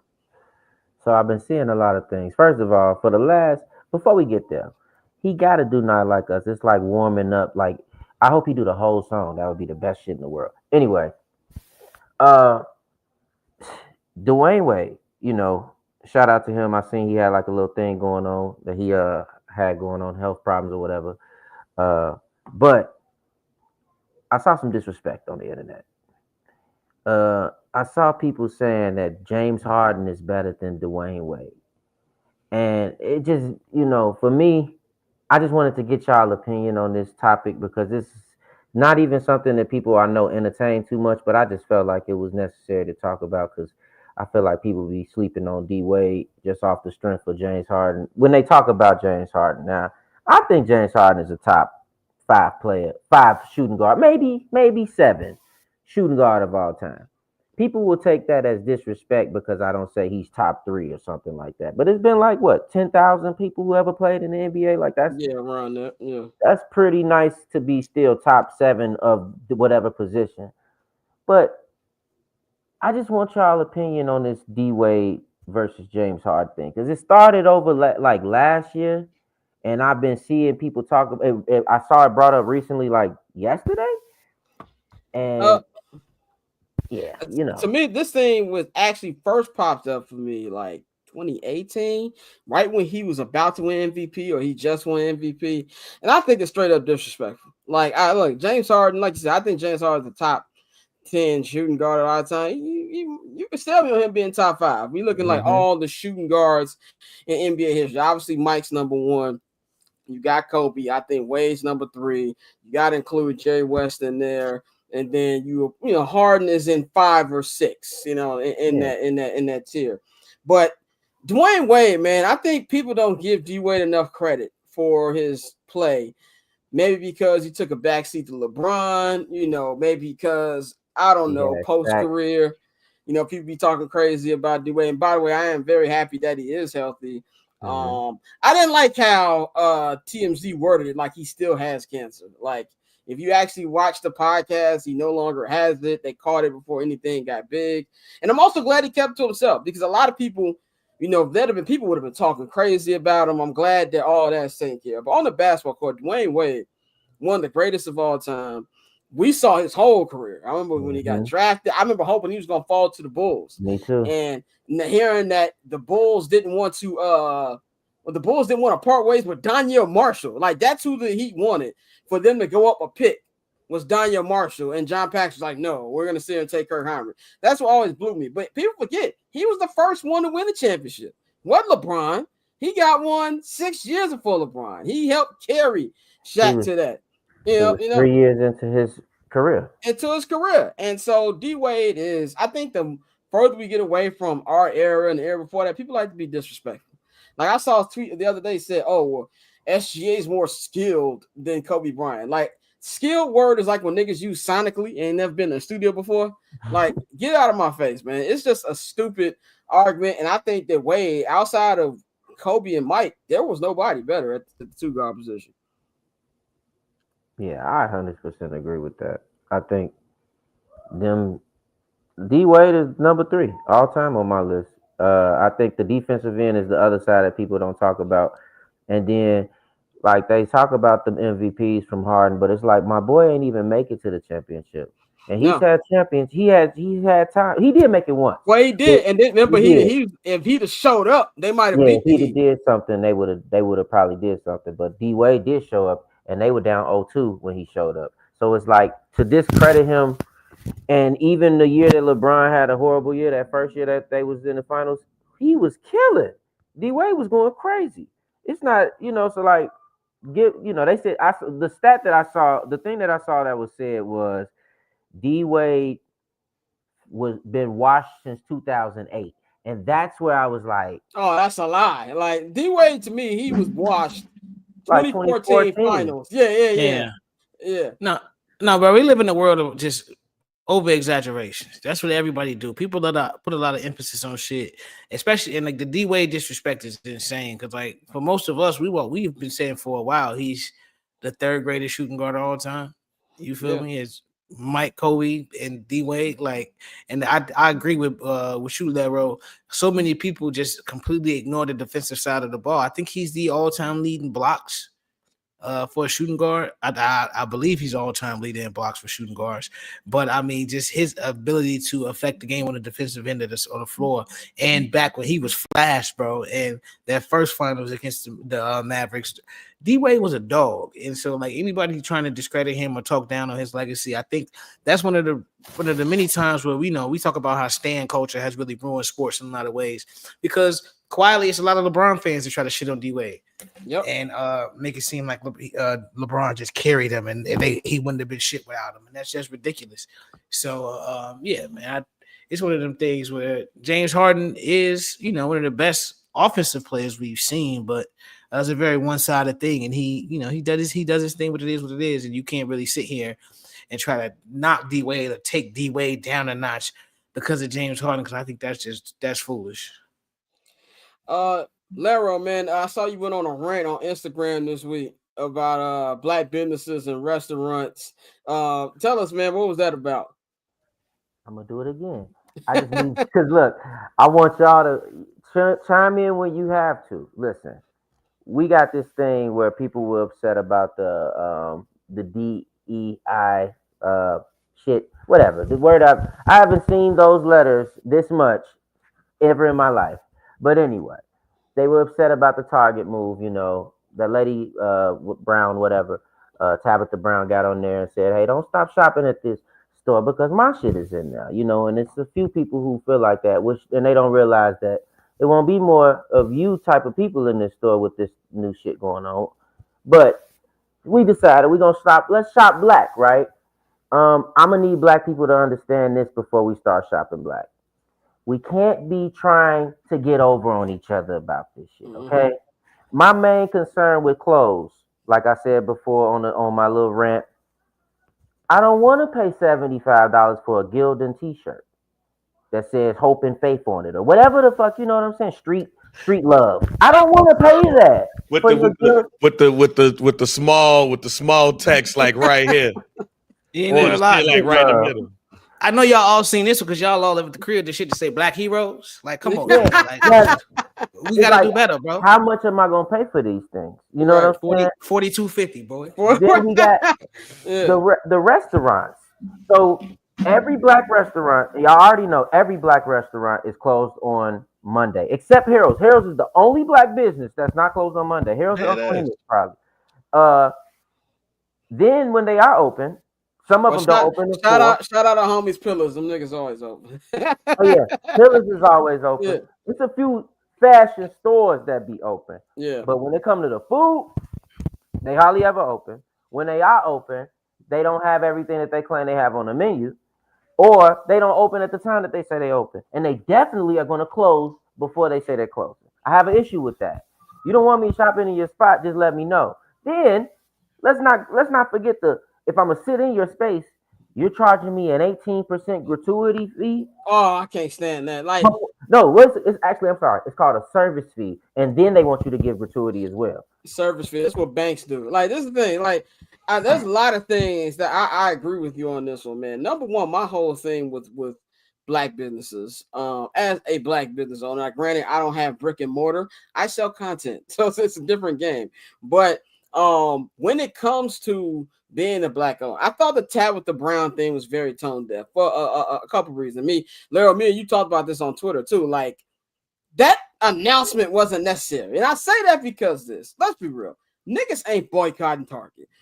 And most things that niggas say they're gonna boycott, they're not gonna boycott. When the Starbucks thing came out, niggas were still getting their caramel macchiatos and joints from over there. Like, niggas are still doing that.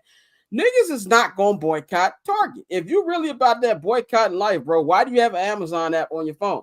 Like, the other day, I needed a space heater, and Amazon got it to me by 10 p.m. I was like, you know what? Capitalism ain't that bad. Like, there's something here where I'm not drawing a line in the sand.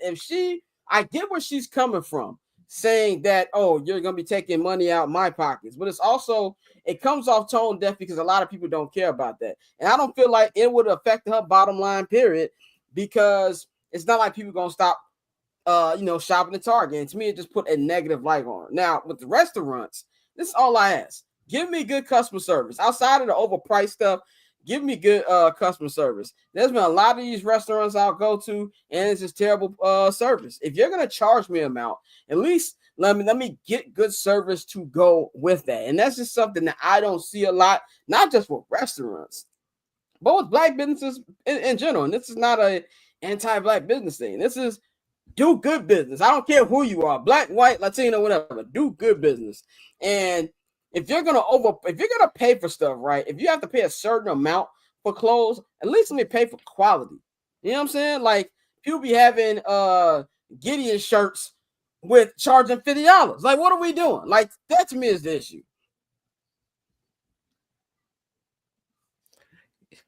No, bro, it's one of those things where, like you said, we got to stop trying to get over on each other.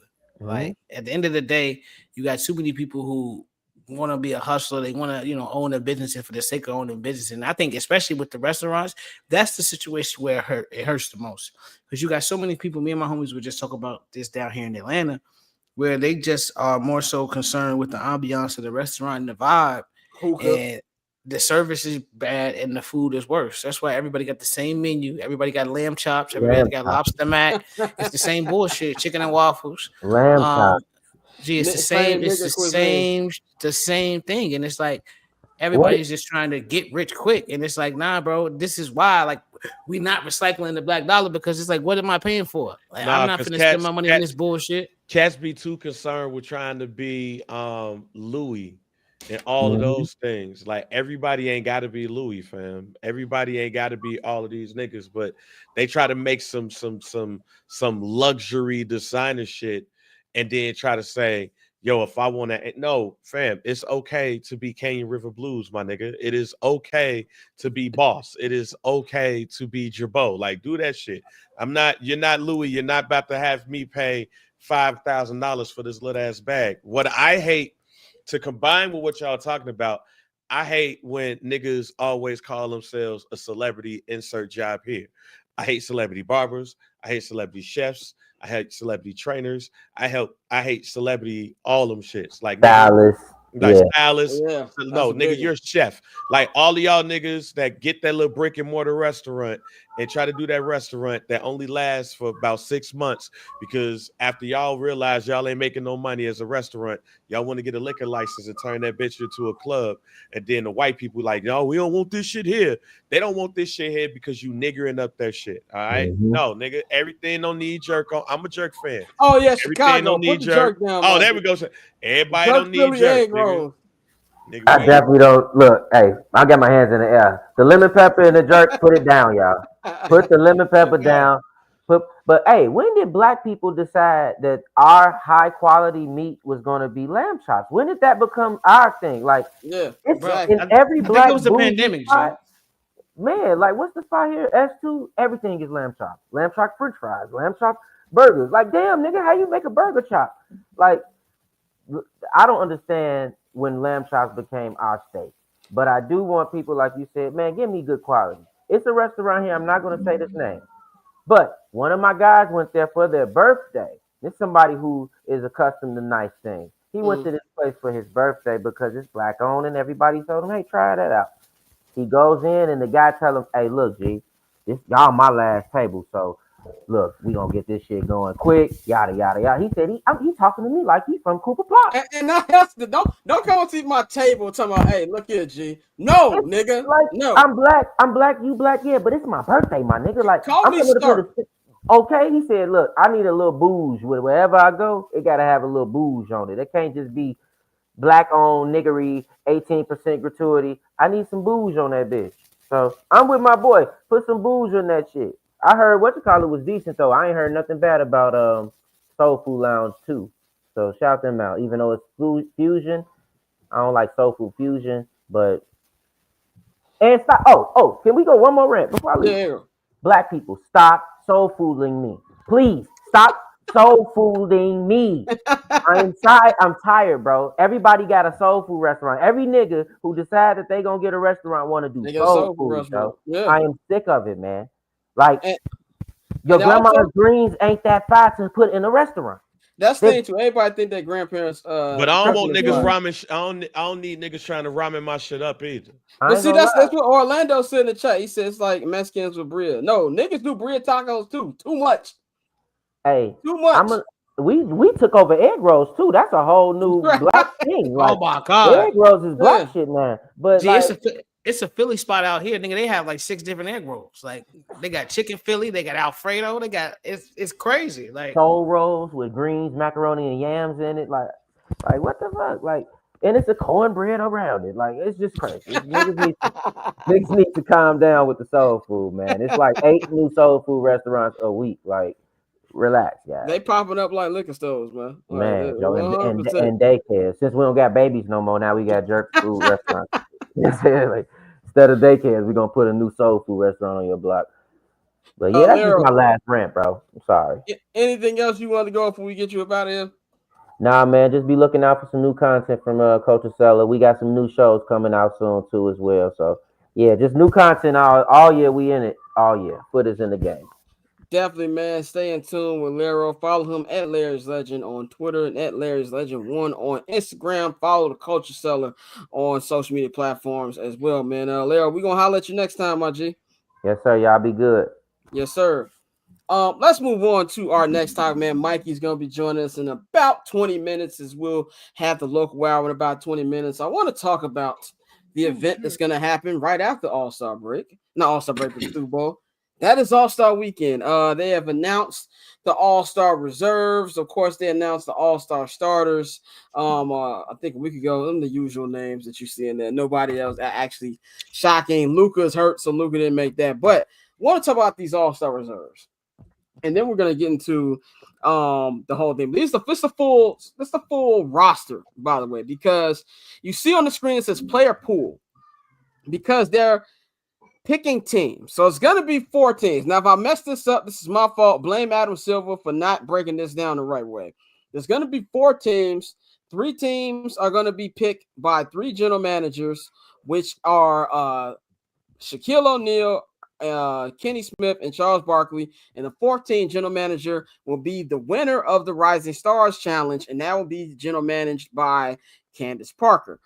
So here's the player pool that the 3 general managers get to pick from in the Western Conference. You got the starters, which is Steph Curry, Kevin Durant, Shai Gilgeous-Alexander, LeBron James, and Nikola Jokic. And the reserves that were announced yesterday from the Lakers: Anthony Davis, Anthony Edwards from the T-Wolves, James Harden from the Clippers, Jaren Jackson Jr. from the Grizzlies, Alvin Seguin, that's how you pronounce his last name, from the Houston Rockets, Victor Wembanyama making the All-Star game in his 2nd year from the San Antonio Spurs. And, of course, Jalen Williams, J-Dub, making his first All-Star appearance in the West. In the Eastern Conference, the starters are Giannis Antetokounmpo from the Milwaukee Bucks, Jalen Brunson from the New York Knicks, Donovan Mitchell leading the number 1 seeded Cleveland Cavaliers, Jason Tatum from the world champion Celtics, Karl-Anthony Towns from the New York Knicks. This will be his first Eastern Conference All-Star. This is the first time the Knicks have had 2 All-Stars in like 30 years. I think since like Patrick Ewing and like maybe John Starks.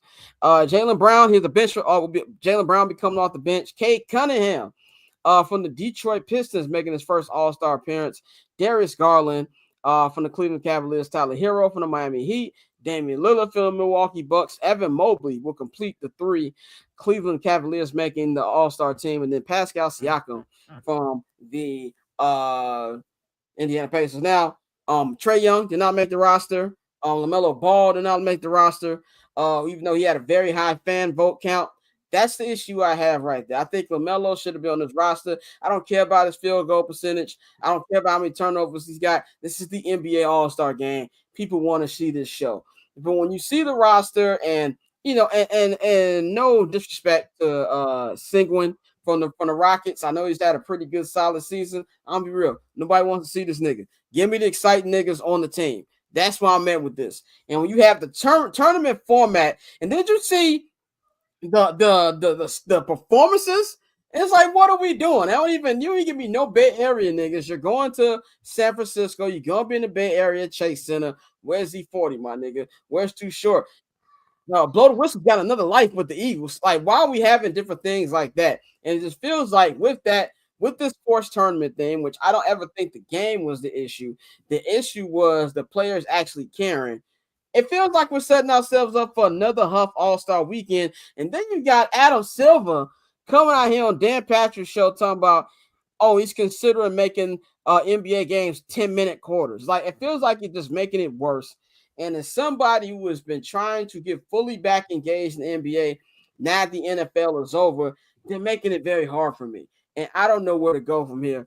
Dante, what do you think about everything lined up for All-Star break? Do you think this is going to be the huffest All-Star weekend ever? And just what is Adam Silver doing? I think this is going to be terrible. Just off the strength, like for one, we naming starters, but aren't they picking like teams of how many? Yeah, they're picking. It's 3 teams general of 4. managers. Or like, how are we doing this shit? So it's 4 teams. It's 4 teams. Yeah. 3 teams be picked from the actual All-Star rosters that you see on here. And the 4th team will be the winner of the World USA matchup in the Rising Stars Challenge. Hell no. This is going to be fucking terrible. And it's going to be confusing because one thing about the year they changed the format when Kobe passed away, you had a lot of life behind it because Kobe passed away. And everybody was like, all right, we're going to play hard. We're going to try to go hard. And they did that. But I think this is just another example of the NBA is really missing on a lot of things. Like, bro, making it 10-minute quarters, I think that would be terrible. If anything, bro, just start giving them more breaks. Like, take this exhibition, get rid of it. Say, hey, y'all got a weekend. Y'all got 5 days off. Go do whatever you want to do. Something like that. But I think at this point, we're starting to really waste time with these All-Star exhibitions. And it's getting to the point that the Pro Bowl was at before we got this Pro Bowl weekend, whatever the shit is now, where it's just the game feels like a joke. Like they're going to go up there and jack up a whole bunch of threes again. And we're going to be sitting there talking about that was terrible. But it is what it is. Bang, man. What's your thoughts on this? You know, we had not a debate, but we talked about it on Summer Session about why it's hard to get in the NBA. There's not a lot of great role players that you remember. What are you expecting coming into this All-Star weekend? I ain't expecting a goddamn thing. I don't know what you can do to save the NBA All-Star game. I don't know. Outside of telling the players like, yo, y'all got to get involved. Y'all got to really, like, this is y'all weekend. Other than that, I can't think of shit. Like, the players don't care, so why the fuck should we? I think that's it. If they don't care, why should we? Not about to sit up here and say, like, yo, back in my day, or even in the 90s, late 80s, that it was a whole bunch of people that was like, you was like really in love with the All-Star game, but nigga, third, fourth quarter, niggas was competing. Right. Like niggas was going at it. And if you missed the first half, you was like, all right, bet, second half. And I've never watched the All-Star game for a performance. Like the dead ass, the only performance for obvious reasons, the only NBA halftime or NBA All-Star game performance I remember is Mariah Carey with the Michael Jordan jersey dress. Outside of that, I don't know who performed ever at an All-Star game. Nigga, just Well, give I'm me saying good hoop. they could at least try. Like some like Give I me gotta good hoop. Well, that's the problem. You're not even getting good hoop no more. I like you said, it's like the thing about the All-Star game is comes about with just give me a good bottom of the, in third quarter and fourth quarter. Like we don't even get that anymore, man. I want to go to Jimmy Butler, man. We've been talking about this. Me and Pat have been talking about this on the show the last 2 episodes, man. We've got the standoff between Jimmy Butler and Pat Riley. Jimmy Butler's been suspended for like the third time in like a month. They have left him home during this road trip. And he wants out of there, and looks like Pat Riley's like, nigga, I don't care what you want. I run the shit. I run things over here in Miami. You're just gonna have to wait. Now, he has been, they've been teams, the Heat have been taking calls from other teams. They said the Heat have dropped their offer demands for him. I look at it like this. It's less about this whole thing because I think eventually Jimmy's not going to be on the roster, whether it's next week during the trading deadline or whether it's in the summer. I think that we all know that Jimmy and the Miami Heat's time has come together. I'm a big Jimmy Butler fan. I'm a day one Jimmy Butler fan. Like when he had shitty haircut when he was on the Bulls, I always saw something in him. I'm glad he became a multi-time All-Star and things like that. But he does this all the time. He literally does this at every spot. When he's ready to go, he acts up. And this is what I want to talk about player empowerment. I also feel like there's a thin line between not having control of your career and just not respecting the contract that you sign. I don't believe that a player, if in the middle of a contract decides, I don't want to be here anymore, that the franchise should have to just be able to bow down to his demands. I don't agree with that. And I think we're getting to the point where it's a little bit too much player empowerment. If you just signed an extension and you trying to get out a year or two into it, to me, that's a problem. And now what's the point of contracts if players can just say where they want to go? And this is something that's been happening for years. This is not new. We all know how the Anthony Davis situation landed with him and the Pelicans, to the point where Pelicans tried to put their foot down and eventually just had to shift them anyway. Now, granted, they got to start back in Zion Williamson, even though Zion barely plays. And we saw this week, Zion said, I want to play. The Pelicans just don't let me. We see that it worked out a little bit for them. For a lot of people, it don't work out. Didn't work out for Portland when Dame didn't want to be in there anymore. And to me, we got to draw the line here somewhere. I'm not saying with the establishment and things like that, but where do we go if the player can just woke up one day and say, I don't want to be here, and the team has to listen to him? Dante, what do you think about this situation with Jimmy and your overall take on player empowerment? Do you think we got to the point where maybe we need to bring it down a little bit? I mean, the only way to bring it down is another lockout. Like that's the unfortunate reality is that we've gotten so far gone, and these so many things that are written into these CBAs where players can do shit like this. I think my issue is only certain players should be able to do this, and I don't think Jimmy Butler is one of them. I retired from the Jimmy Butler hater club, but I'm certainly still on the boat that he's more so a 2 or 3 on the championship winning team. So for him to be able to do this every step of the way, he didn't really do it in Philadelphia. It was more so they chose Tobias Harris over him. But I mean, when you always have this diva, cloud over your head, and everywhere you go, somebody's saying this about you, it just gets frustrating, bro. And I think that's the frustration with player empowerment as a whole, because it's one of those situations where these guys aren't playing 82 games. The fuck? Going crazy and then saying, oh yeah, by the way, just trade me. These are marks who are playing, even though Jimmy does play every day, but you got a lot of cats who out here, low management, do what they want to do, and then they coming back and saying, "Hey, yeah, trade me. I'm not happy here." So, I mean, it's one of those things where Pat Riley's an old head, and he's not going to let anybody else run his show. That's Pat. That's been Pat. Pat's not going to change or move off of that. And so, a lot of people are mad at him about that. I think this is also another one of those things where when you have all of these shows that are, led by former players, they give you the former players' opinion. And, at the end of the day, a lot of niggas forget you a fan, bro. You sitting there co-signing the silly shit they be saying is not going to get you nowhere at the end of the day. So I think it's the cat is out the bag. Like we're too far gone, and the only way to really reel it in is to have another lockout and really renegotiate some things, because right now you have star players who can nuke an organization anytime they want to just by saying, "Hey, bro, that's it, I'm done." So I think that's a problem, and I think basketball is really the one league where you see it. NFL teams to trade your ass to keep it moving. Like we saw Tyreek Hill get traded, he got his money, and the Chiefs are like we said, on the verge of a three-peat, and ain't nobody thinking about Tyreek Hill. So it's one of those things with basketball where that player empowerment has reached a level where everybody thinks they LeBron, and it's like, nah, bro, you're not. Bang, should we be done with player empowerment? Should we go back to niggas honoring their contracts? No, man, I ain't mad at player empowerment. I'm just mad at dumb niggas. That's it. Like, there should always be some type of player empowerment. And part of player empowerment is getting the salary, the contract that you want. So, no. I just think Jimmy Butler is dumb. And he does this everywhere he goes. He wears out his welcome everywhere he goes. We need to bring back shame. That's it. That's all. This is that shame piece. We used to shame niggas like Jimmy Butler. Oh, now you want to leave again. Oh, now you want to do this. Now you want to do that. Nah, man. You got to start shaming niggas. And nah. He is not. No, I even asked, like, is Jimmy Butler good enough to still be doing this? And talent-wise, yeah, Jimmy Butler gonna come out there and give you play hard numbers and all of that shit when he feel like it. The problem is that that's not gonna get you the title.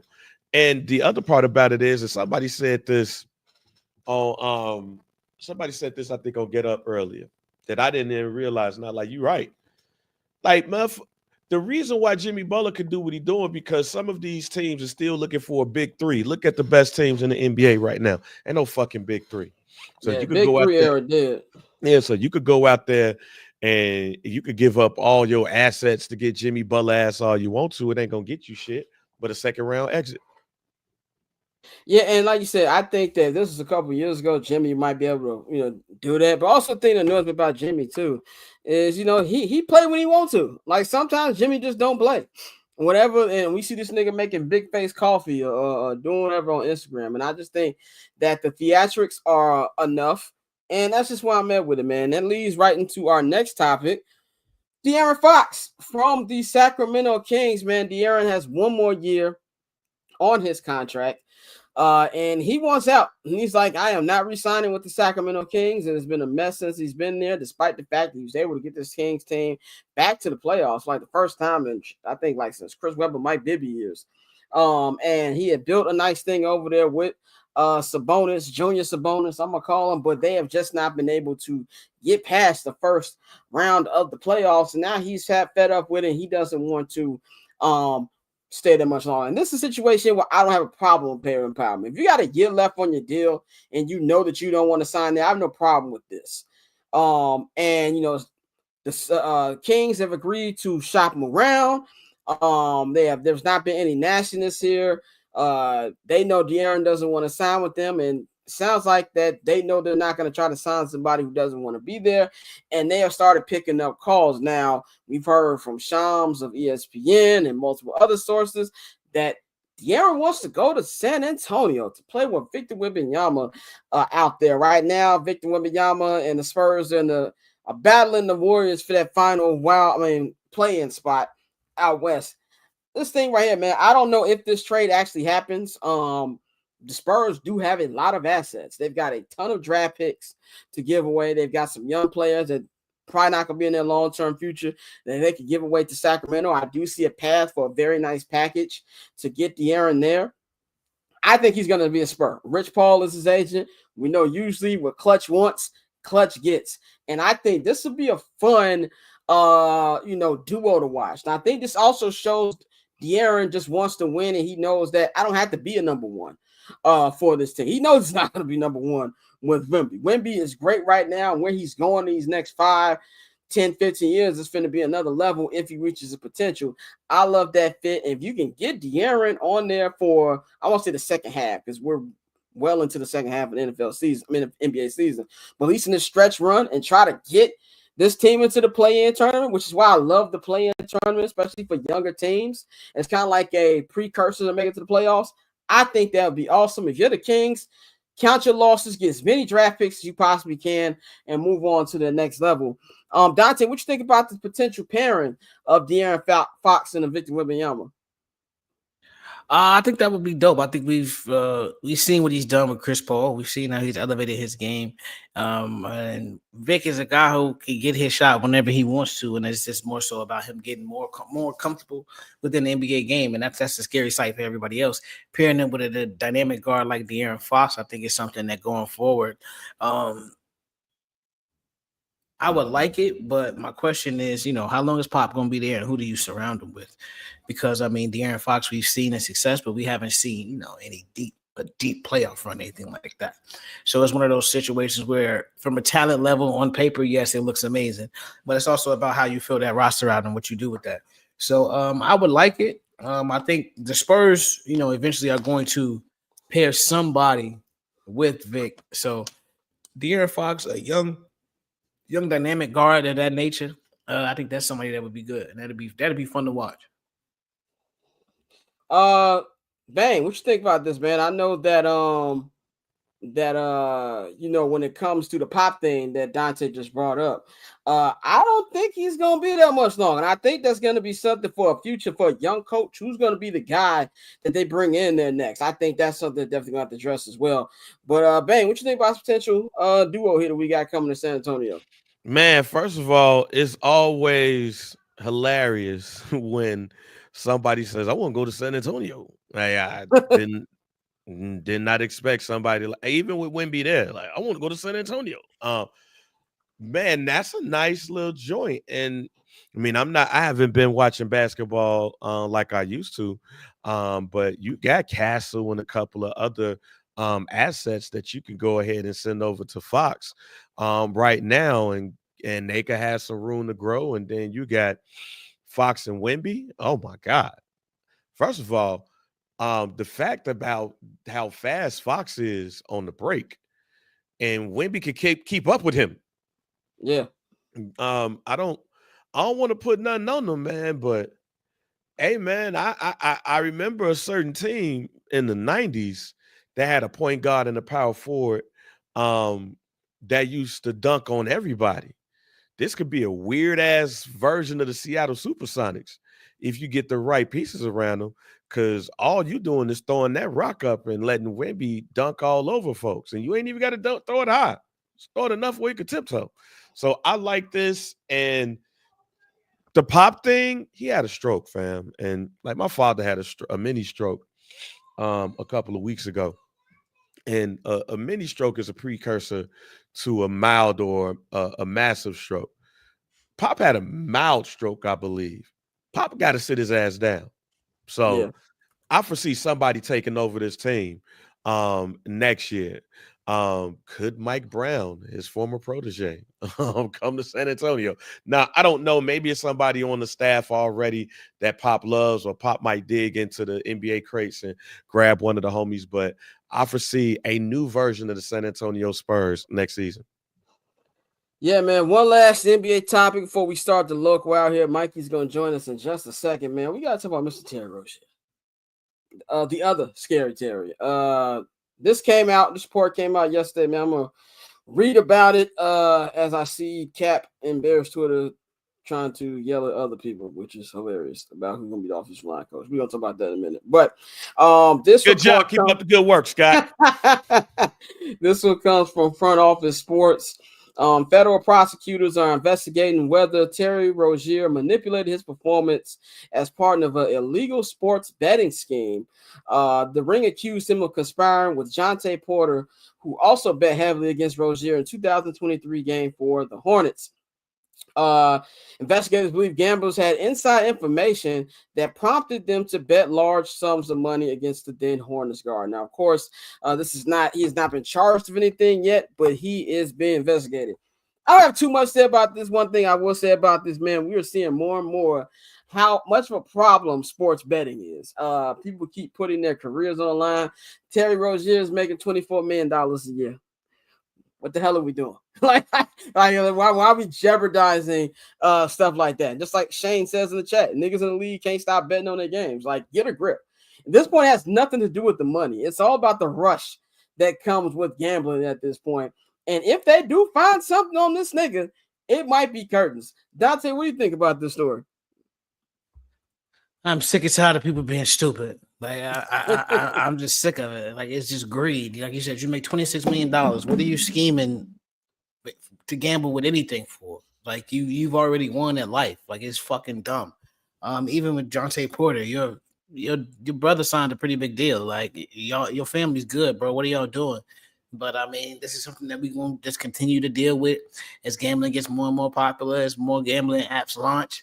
You know, people are going to try to move away from the popular apps and try to maybe get a scheme going over here on Prize Picks or some shit like that. So, I mean, it's foolish, bro. It makes no sense, but it's a part of the ecosystem of gambling, bro. There's always going to be somebody trying to get over, somebody trying to get access to players and saying, hey, bro, you help us here. We're going to throw you some cash. But at the end of the day, as a millionaire, to risk your career like that is just stupid. So at this point, I hope they find something. No. I hope they get his ass up out of here. Because I'm just tired of the dumb shit. Lock him up. They're going to do the Hillary thing. Bang, take us out on this one, man. What you think about Terry Rozier potentially scamming? That nigga's dumb as fuck if that shit's happened. But that was a plane crash in Philly, so I'm about to go be Wams real quick. Another one? Yeah, in North Philly. Okay, so chill. So I'll be right back. Okay, he's gonna bring back. We're gonna bring Mikey in with us right now as Bang becomes Bang Wams Band. Mikey, how you feeling, brother? First off, man, what y'all doing asking Bang about gambling shit, about degeneracy? You know what I'm saying? You got your mans here. You got to ask a real degenerate. You got Jesus over here, fam. You know what I'm saying? Why you think I got a haircut since Christmas? Mikey, what you think about this Terry Rozier thing, man? I think it's crazy. I know it was towards the back end of the season. I actually remember like when that whole shit was going on, because I got them alerts for Underdog MLB, Underdog NBA, NFL, and I remember like he wasn't listed hurt that day. But I mean, if you look at it, he played 9 minutes. He left hurt. He had 5 points, 4 assists, 2 rebounds. Like, to me, it sounded like the motherfucker was having a great first quarter. You know, in 9 minutes, he was on his way for a triple double. But it's gonna be interesting to see what's going on. I think it's just because you know, there's been a light shine on everything now because it's so readily available. Like, you can go on your phone right here and place a bet. You don't have to do the, you know, the underground bookmaker shit. And that's making things more prevalent. Like the number one thing that I seen that they're investigating is you know, some college hoop games, and there was a weird swing in the Temple UAB game. It was in 2023 or early 2024, where you seen the line swing from like -2 to like -9.5 without any information. And I know one of the players from Temple, he was actually being investigated for it. I guess they got his name actually being down as like somebody that actually bet on it, and it was on his team. He transferred to another school, I believe Virginia Tech, and then to Virginia Tech. And then Virginia Tech, they just denied him before the season. That they said, you know, he had some previous shit going on before, you know, transferring here. We're not going to allow him to play for us. But now that it's readily available, it's there at your fingertips. Everybody's trying to, you know, make money off of it. Like, I know firsthand of a couple NBA motherfuckers that, you know, that dabble in on it. even though they're not supposed to. So it's just what it is. I mean, we've seen it with the NFL, Jameson Williams. We've seen it with Keyshawn Booty when he was at LSU. Like the motherfucker created a FanDuel page with his email saying Keyshawn Booty. Like some people are just, it's hard. It's hard. It's there. It's an addiction. And since the beginning of time, there's always going to be people that are going to try to make money. And if you have an edge, you would think it's easy money. So, they're going to be cracking down on this. But at the end of the day, this is what happens when widespread gambling is legalized. And then when, these leagues are in bed with it. Definitely, man. We're gonna see how all this plays out, man. Let's get into the local hour. Bang had to go take a break. I'm not gonna sing this. But the local hour, he said, man, we're gonna get into a lot of Bear stuff. Assistants got introduced, things like that, man. But before we gotta start off with the Bulls. We actually gonna start with some Bulls news. So It is the local hour. There we go. Bang, hit the music. I want to throw this up here on the screen, man. This comes from clutchpoints.com. We all know the NBA trade deadline is next week. And the Bulls and Warriors have had significant trade conversations throughout the week, sources said, with the focus being on Zach LaVine and Nikola Vucevic. Although Vucevic was the early favorite to be traded to Golden State, the focus has shifted to LaVine, who will instantly become the team's number 2 scoring option next to Steph Curry. Kuminga being traded doesn't seem likely for the Warriors, and trading Wiggins still draws a lot of mixed reviews. As a result, Golden State has been going through all of its options ahead of the trade deadline, including the possibility of pursuing LaVine without giving up either forward, sources said. This is where things get very intriguing for the Warriors, as the mix of expiring and near mid-level contracts can be combined to make up LaVine's $43 million cap hit. Since the Warriors hard capped at the first apron, any deals that could potentially make are even more complicated. However, there's a path to landing LaVine without giving up Wiggins or Kuminga. The path involves leveraging Schroeder, Buddy Hield, Kyle Anderson, Gary Payton II, Kevin Looney, and possibly even Moses Moody. How could the Warriors do all this to fill out the remainder of the roster without surpassing the first apron? Well, it would take a few other teams to make this trade possible, but the Dubs could bring back LaVine and a few players on minimum, and a few players on minimum contracts, also leaving themselves about $1 million buffer to evaluate Quentin Post from his 2-way contract to an actual roster spot. In a hypothetical situation, the Warriors could bring back LaVine and Taylor Horton Tucker from Chicago while finding common ground on a deal to unload salaries to the Hornets for Nick Smith Jr., Seth Curry, and Taj Gibson to round out the back end of the roster with minimum contracts. There's a whole bunch of other stuff here that's hypothetical. The Warriors are still exploring all possibilities, but both teams have been talking for the last couple weeks. My opinion is, and I'm going to shift it to Mikey and Dante because I've got to use the bathroom, is the Bulls are going to get finessed in this deal. There's not a doubt in my mind. It doesn't matter if they're able to get both of them in this trade out of here. They're going to get finessed because that's just what Arturas Karnisovas does. I don't even know where their general manager is, but he don't be doing nothing either. I like it for the Warriors if they're able to get more with it and make it a complete team if you're adding both of them. But this is what I said about the Bulls on Monday. It's like they're on the path to nowhere, man. And I just don't care about it. Dante and Mike, hold it down real quick. Yeah, I mean, we all have our negative feelings about Jerry Reinsdorf owned organizations, and the Bulls are no different. The Bulls are really sadder because they are hell bent on being mediocre. Like, they haven't made a trade, and I want to think it's like 3 trade deadlines. I want to say it's 2020, 2021. Since they made a trade.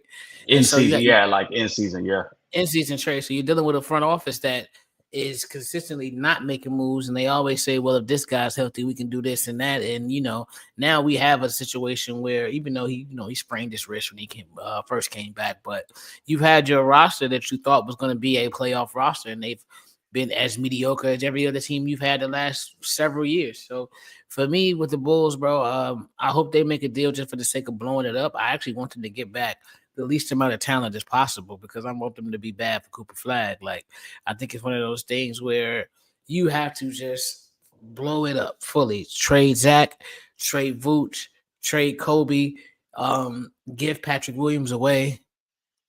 Whatever you got to do, but it's time to tear it all down and start over. Yeah, I agree with you. I think it's interesting that today it came out that they've increased Lonzo's minutes to 28 minutes per game. Obviously, you got the game tonight against the Raptors, which kicks off in about 15 minutes. Then they play Sunday against the Pistons. You got a game against the Heat. On Tuesday, you got a game Wednesday, I believe, with the Wolves, and then the trade deadline is Thursday. I think Lonzo's going to be the first to go. But as far as Zach and Vooch being gone, like, Zach is probably one of the most polarizing players to play in a Bulls uniform since probably Jimmy Butler. I think there were high expectations for him.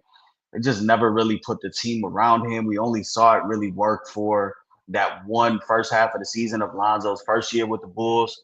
But he's had injury history with the Bulls. But every single time that he's healthy, and we're seeing it now, he fucking hoops. I thought he was one of the Eastern Conference All-Star snubs. I felt that he was deserving of getting in. As far as what a return would look like from the Warriors, I'm not expecting either Kuminga or Wiggins. There have been reports that have come out this week that Wiggins is really a controversial subject within that locker room because he is really kind of their best player right now. Plays both sides of the ball, playing being a 3-and-D guy, being a two-way player, and giving up a veteran like that in that locker room where you're trying to make a push is really a tough pill to swallow. So I can understand why Steve Kerr is reluctant to try to give him up. And obviously we know Kuminga's been somebody that they've been wanting to hold on to for a while. So I'm expecting a trade revolving around Kevon Looney, GP2, and some picks. Maybe we get Moses Moody. I think Moses Moody can be, a nice player somewhere else.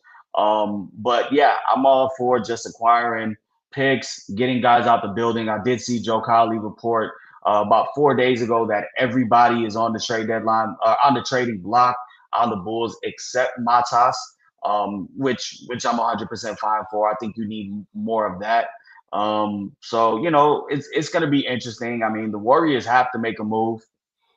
I've been reading that they have concerns about bringing in somebody like Jimmy Butler with his personality and just thinking that he's not a fit. We've seen, Zach LaVine thrive with Steve Kerr when he played over for the U.S. team. So I think it's a natural fit. I think this is a move that should have happened over about a year ago, at least for Vooch. And then, when you can add in somebody like Zach with, Steph's play style, it makes sense, but they have to make a move because the years of Steph playing elite ball are coming down to an end here in the next, 2 to 3 years, and you got to capitalize. Definitely got to capitalize, and he might not want to admit he's pissed off about it, but it sounds like he's pissed off about it. He's tired of playing. They not even like top seed play-in ball. These niggas is right. Like 10 or 11. They're like the Bulls in the Eastern Conference right now. Exactly. And I think it just comes down to you see kind of like the other side, that flip side of being loyal to your core guys for so long, I think they might have ran it back a year or two too late with Draymond, Steph, and Clay, and they should have been a little bit more proactive a couple years ago. So we'll see. But yeah, the Bulls need to do whatever they can to get rid of some of this talent. I expect them to get boned today by the Raptors. I expect them to get boned by the Pistons. Zach has been out this week basically for, quote unquote personal reasons. And I just think they don't want him, getting nicked up and risking that, before they move him. And it is interesting, Zach did say that he prefers to not be traded this year in season. These people are still humans and, he's got a newborn kid and moving your family, middle of the season is probably not something he wants to do. But I think it's time, It all just comes down to AK trying to maximize, and we know that he probably won't, and he will get swindled in whatever deal he makes. Definitely, man. Let's move on to the beloved. That is the Chicago Bears, man. Had a press conference. Well, it was a digital press conference for new Bears defensive coordinator Dennis Allen, new Bears offensive coordinator Declan Doyle, and retained special teams coordinator Richard Hightower. Man, a couple hirings have been announced since then. Of course, we announced the other ones last week with JT Barrett, Randall, and Al Harris. But the Bears are hiring former Jaguars offensive coordinator Press Taylor as their passing game coordinator. That was something that a lot of Jaguar fans were like, be careful what you wish for, Bears fans. I'm gonna say this, man, he's not calling plays. I don't care too much about that. We'll see how all that ends up, man. But also we've got trying to find out who's going to be the offensive coordinator, not the offensive line coordinator, man. I'm trying to see what's going on with my Twitter. Why the fuck this is not opening? But anyway, I'm trying to find this fucking phone. Yeah, one thing I say about technology, man, is I like technology, but then I have old nigga moments where it gets on my fucking nerves. And I'm having that issue right now. As we try. Oh, there we go. Okay, so. Aaron Lemon tweeted about who's going to be the cap is reporting that the Bears are finalizing the deal to grab OL coach Dan Rochar. I think that's how you pronounce his name. I don't know much about this dude. I don't know much about any of these coordinators outside of a few names, but apparently this is a name that a lot of Bears fans wanted. But Cap responded to him and said, "I said the deal is not done, pal. They are working towards it, but it's not done."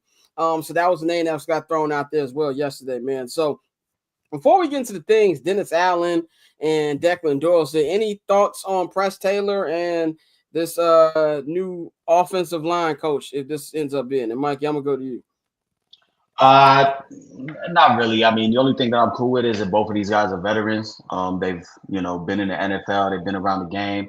I know Dan Rozier will probably be coming from Tulane if that's who they do hire, but he also does have experience working in with the New Orleans Saints, and I think we can kind of see that that Ben Johnson tree for now is kind of still linked to the Dan Campbell tree. Dan Campbell having ties to a lot of people over in New Orleans as well. So I'm fine with it. I'm not tripping. I wasn't even tripping off the Declan Doyle hire, just off of the strength that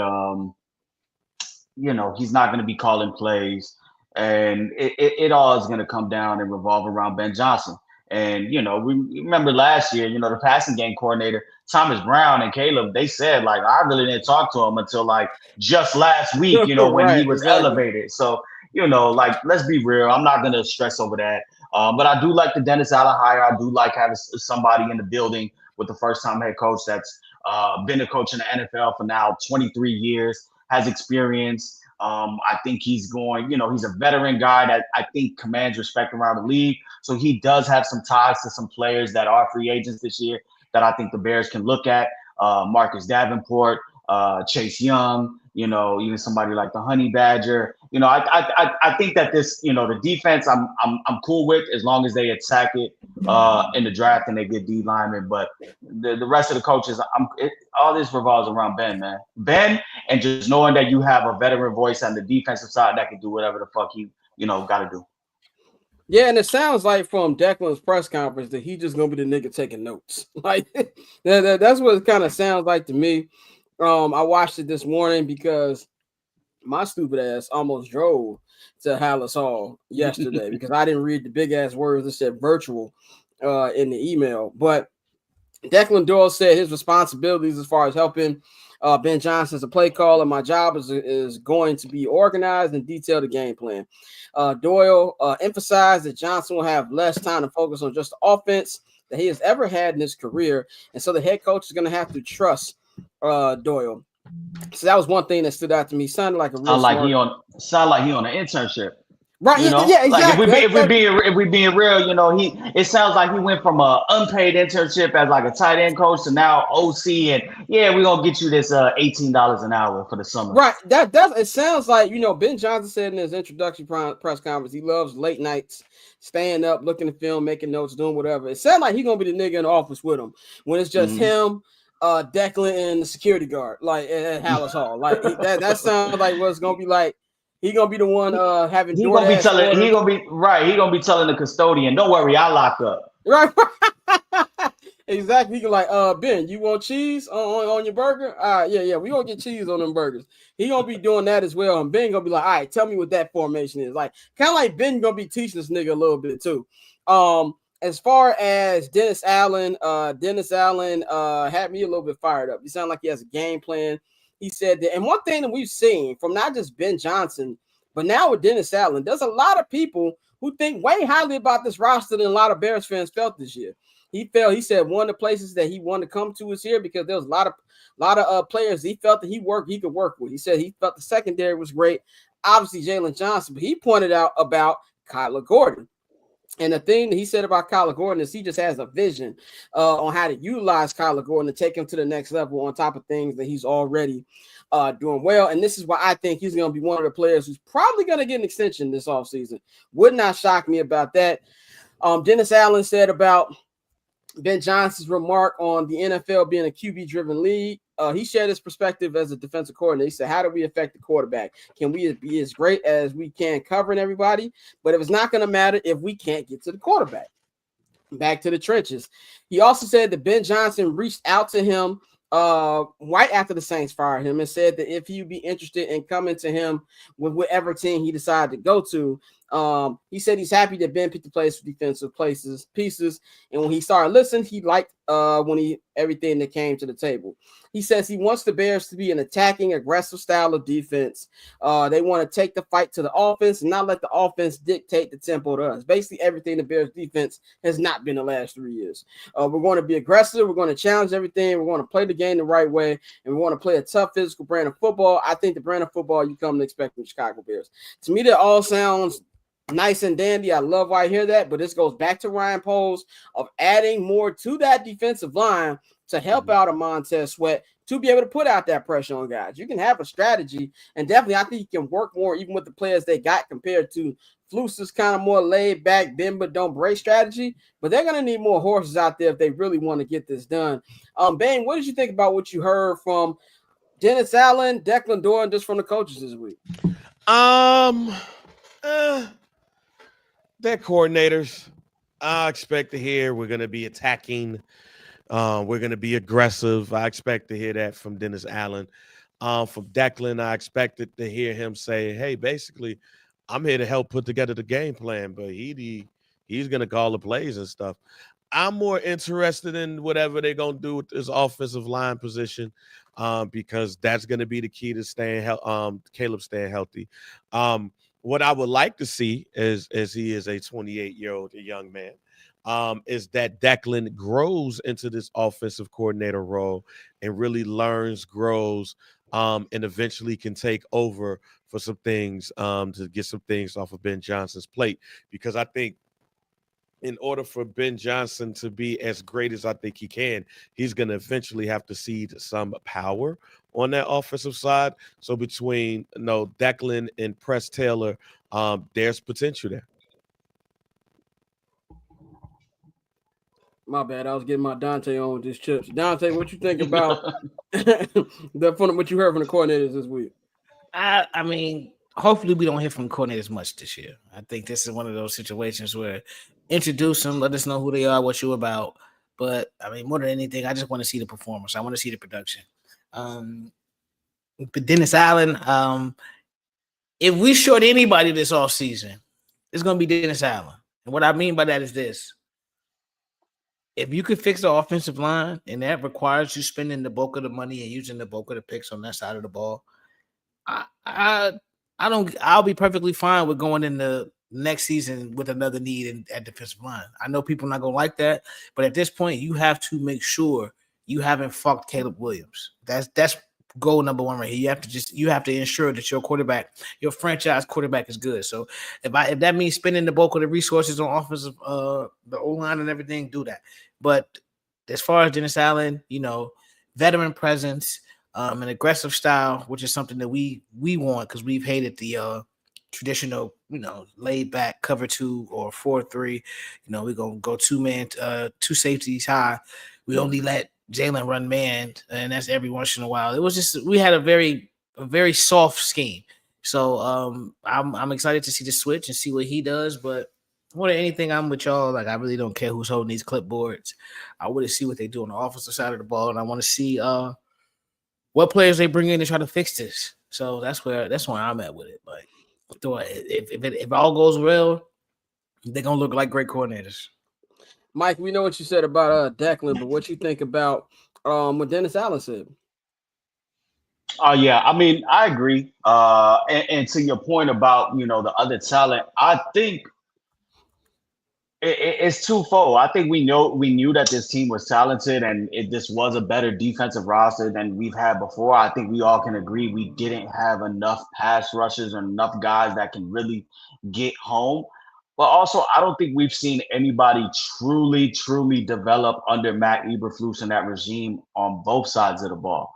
I think everybody kind of stood at what they were at or kind of got a little lower. So I think maybe getting a new voice in here, getting somebody that's done it, getting somebody that's worked with the likes of, Cameron Jordan, Khalil Mack, Marcus Davenport. I feel like, a new voice and a new method can really kind of get some of these guys on the defensive front to elevate their game and play better. So it's going to be interesting. I think they need to go ahead and add about 3 pass rushes, this off season, and we'll get into that later. But I think Dennis Allen is the perfect DC for a first time head coach. I don't think you need to worry about him becoming a head coach anytime soon.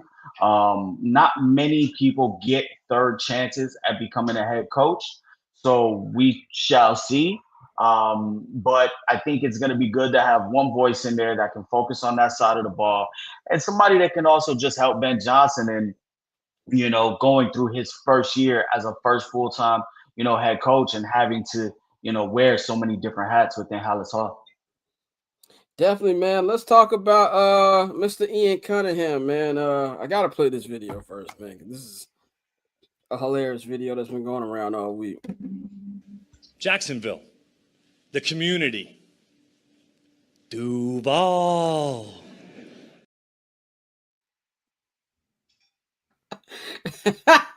First of all, there's multiple things funny about Duval. Like, he had the look that he just knew he was finna kill him with this. Now, and then I saw another video. This is why I say that smartphones are the feds. I watched that Liam Cohen video one time, and then all of a sudden in my Explore feed, I got 3 Liam Cohen videos. And I see a video of him when he was introduced as the offensive coordinator for Bucks.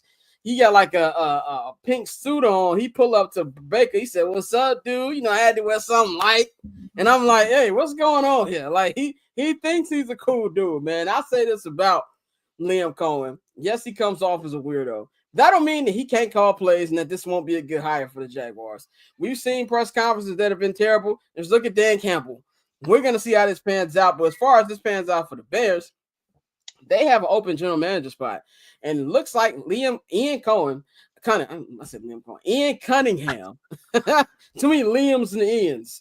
Ian Cunningham is the leading candidate for the Jacksonville Jaguars GM job, according to Adam Schefter. We'll see how this pans out. He was a finalist last year with a couple other jobs, did not get it. I haven't seen him that much around in Hallis since this offseason started. Ryan Poles said he was going to be included in some things, but they were going to give him full freedom to go out there and find him a job if he wanted to take it.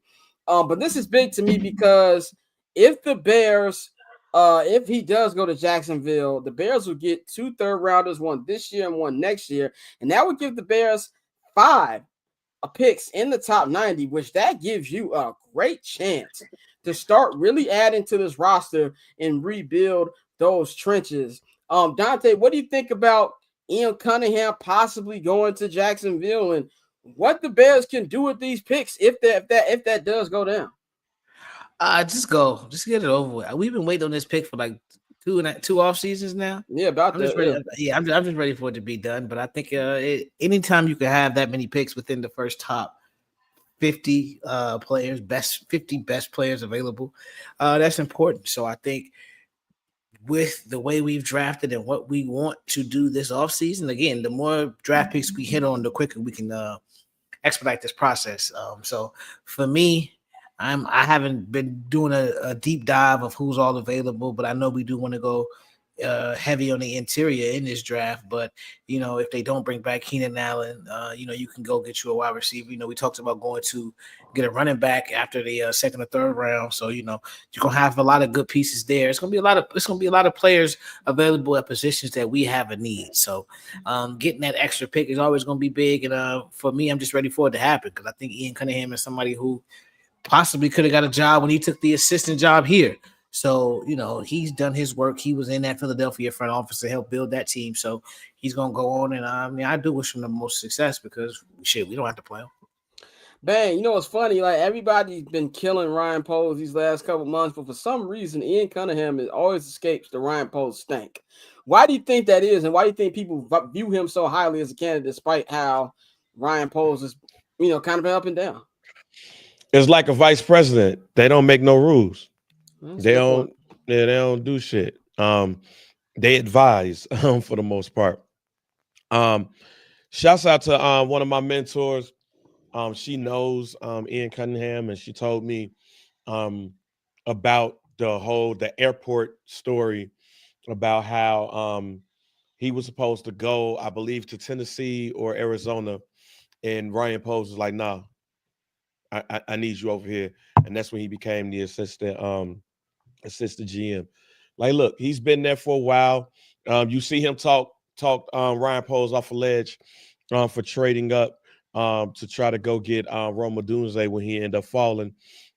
He's very well regarded among NFL GMs and front office people and all of that stuff. Excuse me. So it might be his time. Jacksonville, a lot of that stuff, man, remains to be seen how that could work. The Khan family, will they let him do what he need to do? They did keep Balky around longer than probably what he needed to. But for as far as the Bears go, hey, this is a reason why you hire minorities. This is the part of the Rooney Rule. Now, Dante, put Dante up. This is the part of the Rooney Rule I fuck with. This is why I said there needs to be incentive. Like when San Francisco, all of minorities got jobs and shit. Salah, D'Amico Ryans, like all of them got jobs and shit. And they bring on those picks. Incentive laden, make it happen. Let's get these third round picks and let's get our team better and hire more minorities in your front office and the coaching staff. Shout out my boy Reese in the chat. Reese, what's going on? Mikey, you've been following this for a long time, man. Do you think he gets the job? And I'm gonna put it like this: are you confident that Ryan Poles knows what to do with these 5 picks in the 90 if they do get that? If I was Ian Cunningham, I probably didn't turn down this job. I just don't think this is the right job and the right owner and the right environment that you want to be in for your first GM role. I mean, Shah Khan just said earlier this week that getting a GM is not of a priority right now. What they want to do is allow Liam Cohen to get his staff first. And they know that they need to have a GM by February 28th, really February 27th. The combine starts the 27th, and the league mandates that all GM hires are done by February 28th. So he said we hope to get it done by then. I found it interesting that Ryan wasn't around, or that Ian wasn't around for the press. What was Ian there for the press conference? The announcement of Ben and all them. Ian was there the day that Ben signed his contract, but he was not at the press conference. Right. And I found it interesting that Ian was hand in hand this week with Ryan Poles over at the Senior Bowl and doing scouting there. So I know that Ryan had said that he would, keep him in the loop on certain things, but he would allow him to kind of back off. So for me, I really wonder from a scouting standpoint, if you know that you got somebody that's possibly 1 foot out the door, do you really want to go ahead and have that person heavily involved in that aspect of team building? That can kind of be seen as, some type of, conflict of interest there. So I think Ian is a finalist. If I were a betting man, I'd probably put my money on Mike Greenberg from the Tampa Bay Bucks to just go ahead and fly out of Tampa Bay, head north, take that 1.5-hour trip to Jacksonville and just lock up with Liam. Selfishly, I do want Ian to go because I want that 3rd round pick because, like Dante said, I need one of the 2nd round and 3rd round picks to be on one of these stud running backs. So I think, having that 3rd round pick this year definitely will give them more ammo. But it's a tough situation, your first job being with an owner that's basically, you're not in alignment, you're not having any voice or say on who's the head coach. You're not having a voice to say on who's on the staff, no input. I'm just going to be like, hey, this is what it is. Do you want the job? Yes or no? And, like you guys have said before, you take that job and you fail your first crack at it, you're probably not getting a second chance at it. So if I were him, I would be very particular on taking that job. I think we could just look at the landscape. There's going to be some jobs open next year. And I think it might behoove him to just kick it for one more year, man. Especially when you're a black general manager. Yeah. You fuck up one time, nigga, you're done. You know what I'm saying? But yeah. and you bring up a good point. But I do like Jeff King. And if anybody that listened to Bill Zimmerman's podcast and where he spoke with Rick Smith, Ben Johnson's agent, he said that Jeff King really was the glue to all of this. Was the superstar and was the glue to bringing all of this because he had the relationship with Rick, he had the relationship with Ben, and he's somebody that's ascending. So I'm confident that there's somebody in the building that is rising that can go ahead and take that spot. But yeah, like if I'm Ian, I'm probably sitting back like, you know what? Let me stick around for one more year. If Ben is who we think he is and Caleb is who we think he is, we're probably gonna have a decent. We're going to have a decent year. I'm going to look real good. And you probably figure the New York Giants job will be available next year, barring any, setbacks. If the Cleveland Browns really fail out, I know they love Andrew Berry and Stefanski, but you can't have another losing season. So that might be a job that comes available.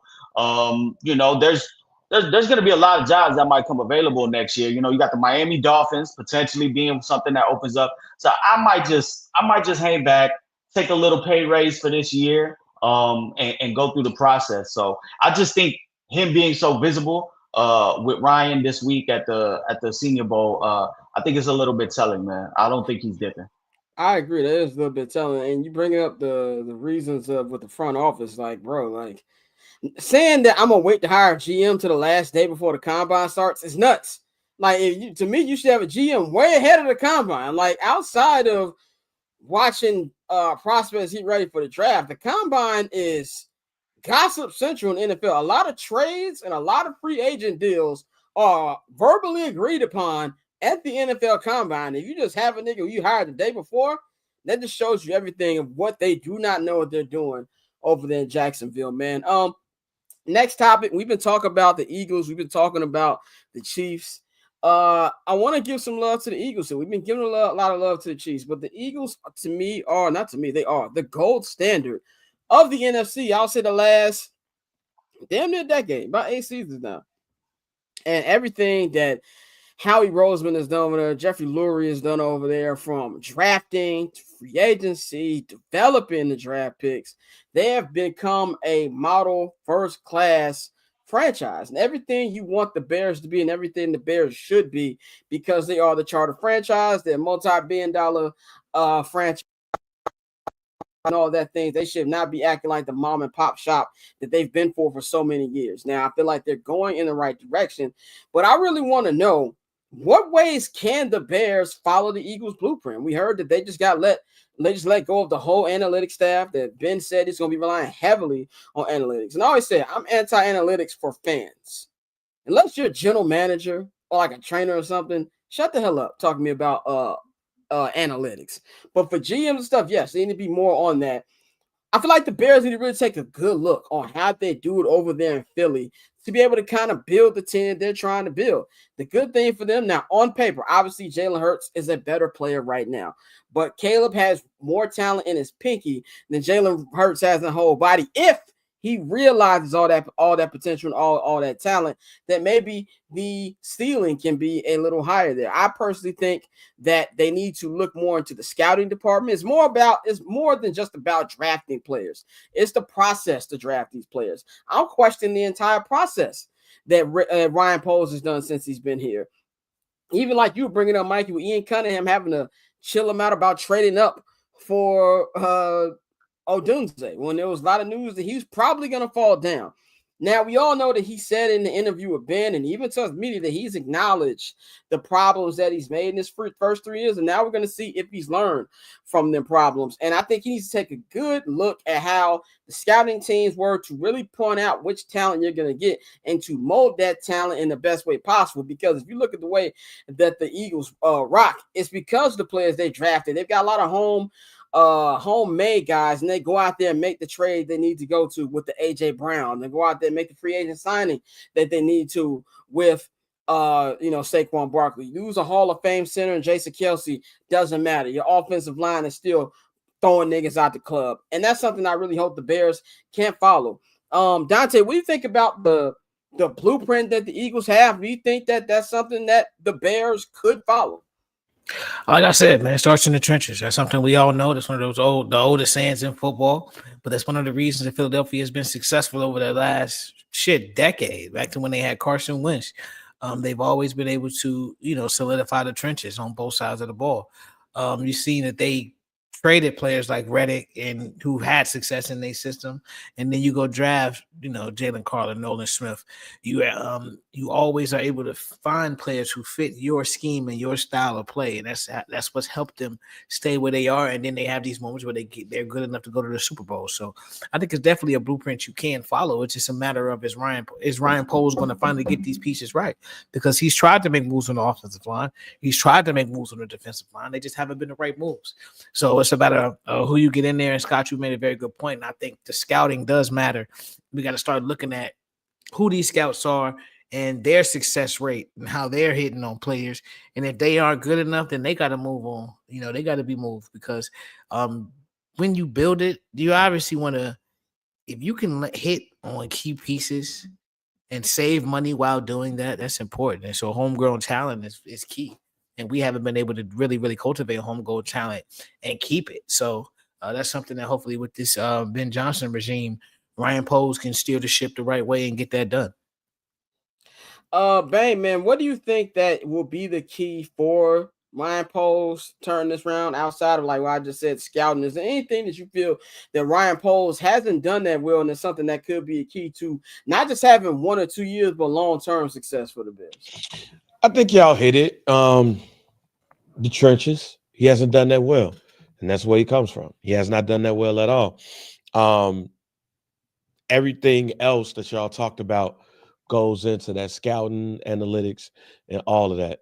To briefly answer the question that you said about the Philadelphia Eagles, I don't think they need to do anything like that because they tried to do that.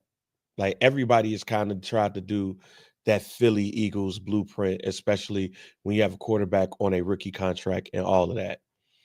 I think that Ryan Poles just simply has to know what his goal is and just get the work on it. He came in talking about the offensive line, but he did not invest in the offensive line. He invested in the skill positions. He did that wrong. He went out and then tried to invest in cheaply. That has to change. But I mean, I think a question could be for the Bears, even now, even though they got Ben Johnson, even now, is what does the outlook for what does the plan look like? What does the foundation looks like for this team? He really has to go in and set that and use analytics and scouting to build around that, and then he'll be okay. Mikey, bring us home on this topic, man. What do you think the Bears can do the best to try to get on that same tier, I guess, as the Eagles? Well, honestly, it does. Like all of you have said, it comes down to scouting. But I think it's really going to benefit him this year to have new eyes and to have eyes in the building that have actually scouted, coached, and developed elite offensive talent. He hasn't really had that yet. I toss and turn with kind of like with Bang's argument on not investing in the O-line because to a degree he has, but he's done it the wrong way. And I think we're just getting to the point where he just can't identify offensive talent. You look at the Eagles, Jordan Mailata, all pro. That was a 7th round pick. Jason Kelsey, 6th round pick. That is a Hall of Famer. Then they have 1st round talent, Cam Jurgens, who's stepping in for for Jason Kelsey. Now he's retired. That's a 2nd round pick. Landon Dickerson, that's a 1st round pick. Like they've invested, but they've also taken guys. I'm tired of taking guys that it's measurables over production. Like you're taking guys from big time schools that have actually produced in high leverage games and against the best competition. So I think we need to see more of that. But I honestly am just going to be leaning more on Ben Johnson's input after being with Dan Campbell and being up there with Hank Fraley. And I think if they do bring in Dan or Rauscher from Tulane and who's had NFL experience with the Saints, had guys like Ryan Ramczyk, had a couple Pro Bowler guys, I think he's gonna have to lean on that. I think one thing that we have forgotten that this is Ryan Poles is a first-time GM and he came in hired at the age that you and I are right now. Scott, 35 years old, 36 years old. So he still is relatively young at this. So I think he needs to kind of lean on that veteran council and on some guys that have actually seen what a elite talent looks like. He was a part of the the faction of people that scouted and ended up eventually. Well, yeah, but also eventually drafting Trey Smith, their 6th round right guard who's a Pro Bowler and looking to cash in this year, over on the Chiefs. So I think he's gonna have to kind of lean on some of these guys and really identify what is he missing, because like I said, Jordan Mailata is a 7th round pick, Jason Kelly is a 6th round pick. There are guys out there.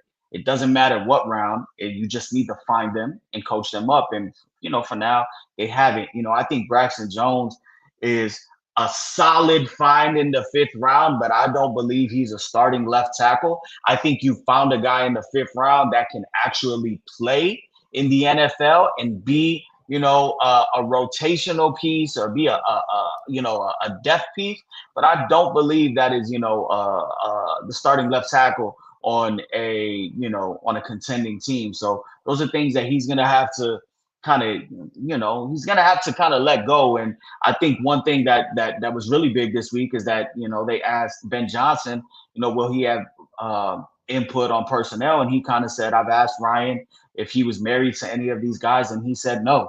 So that's gonna be a really big thing to watch for this year. And I also gotta calm Bears fans down and remember, I had to tell my guy Javier earlier because he was talking about why would you pay $20 million a year for a right guard when you need a left tackle? Listen, this entire O-line will not be rebuilt this year. Exactly. It's not going to, you still need a right guard. You still need a center. You still need a left guard and eventually a left tackle.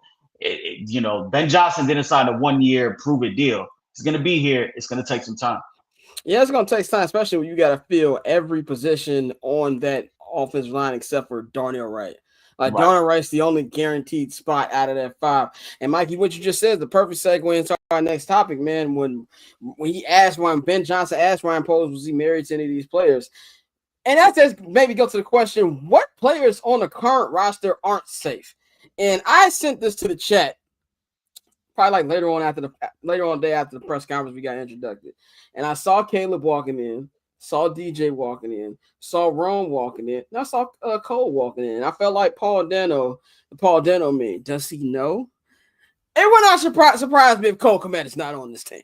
I understand he just got paid like 2 years ago. Would not surprise me just because from a speed level, he doesn't look like the kind of player who would thrive in a Ben Johnson offense. We also know DeAndre Swift, they got rid of him in Detroit, I think during Ben Johnson's 1st or 2nd year as the offensive coordinator out there. So those to me will be the number 2. I would be more concerned if I was Cole Kmet more than DeAndre Swift, because I think DeAndre Swift had a pretty solid year despite how terrible everything was last year. And if you go out there and get you one of these stud backs in the 3rd or 4th round, I say 3rd because I don't want to see a position player drafted to the 3rd round.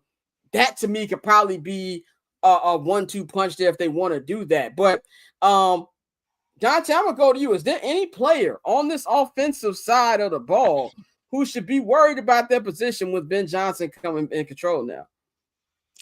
I think DeAndre Swift should definitely be worried, just because, like you said, we have seen it before. I know Swift was also injured in Detroit, so maybe he gives him another chance on that. But the offensive line, everybody.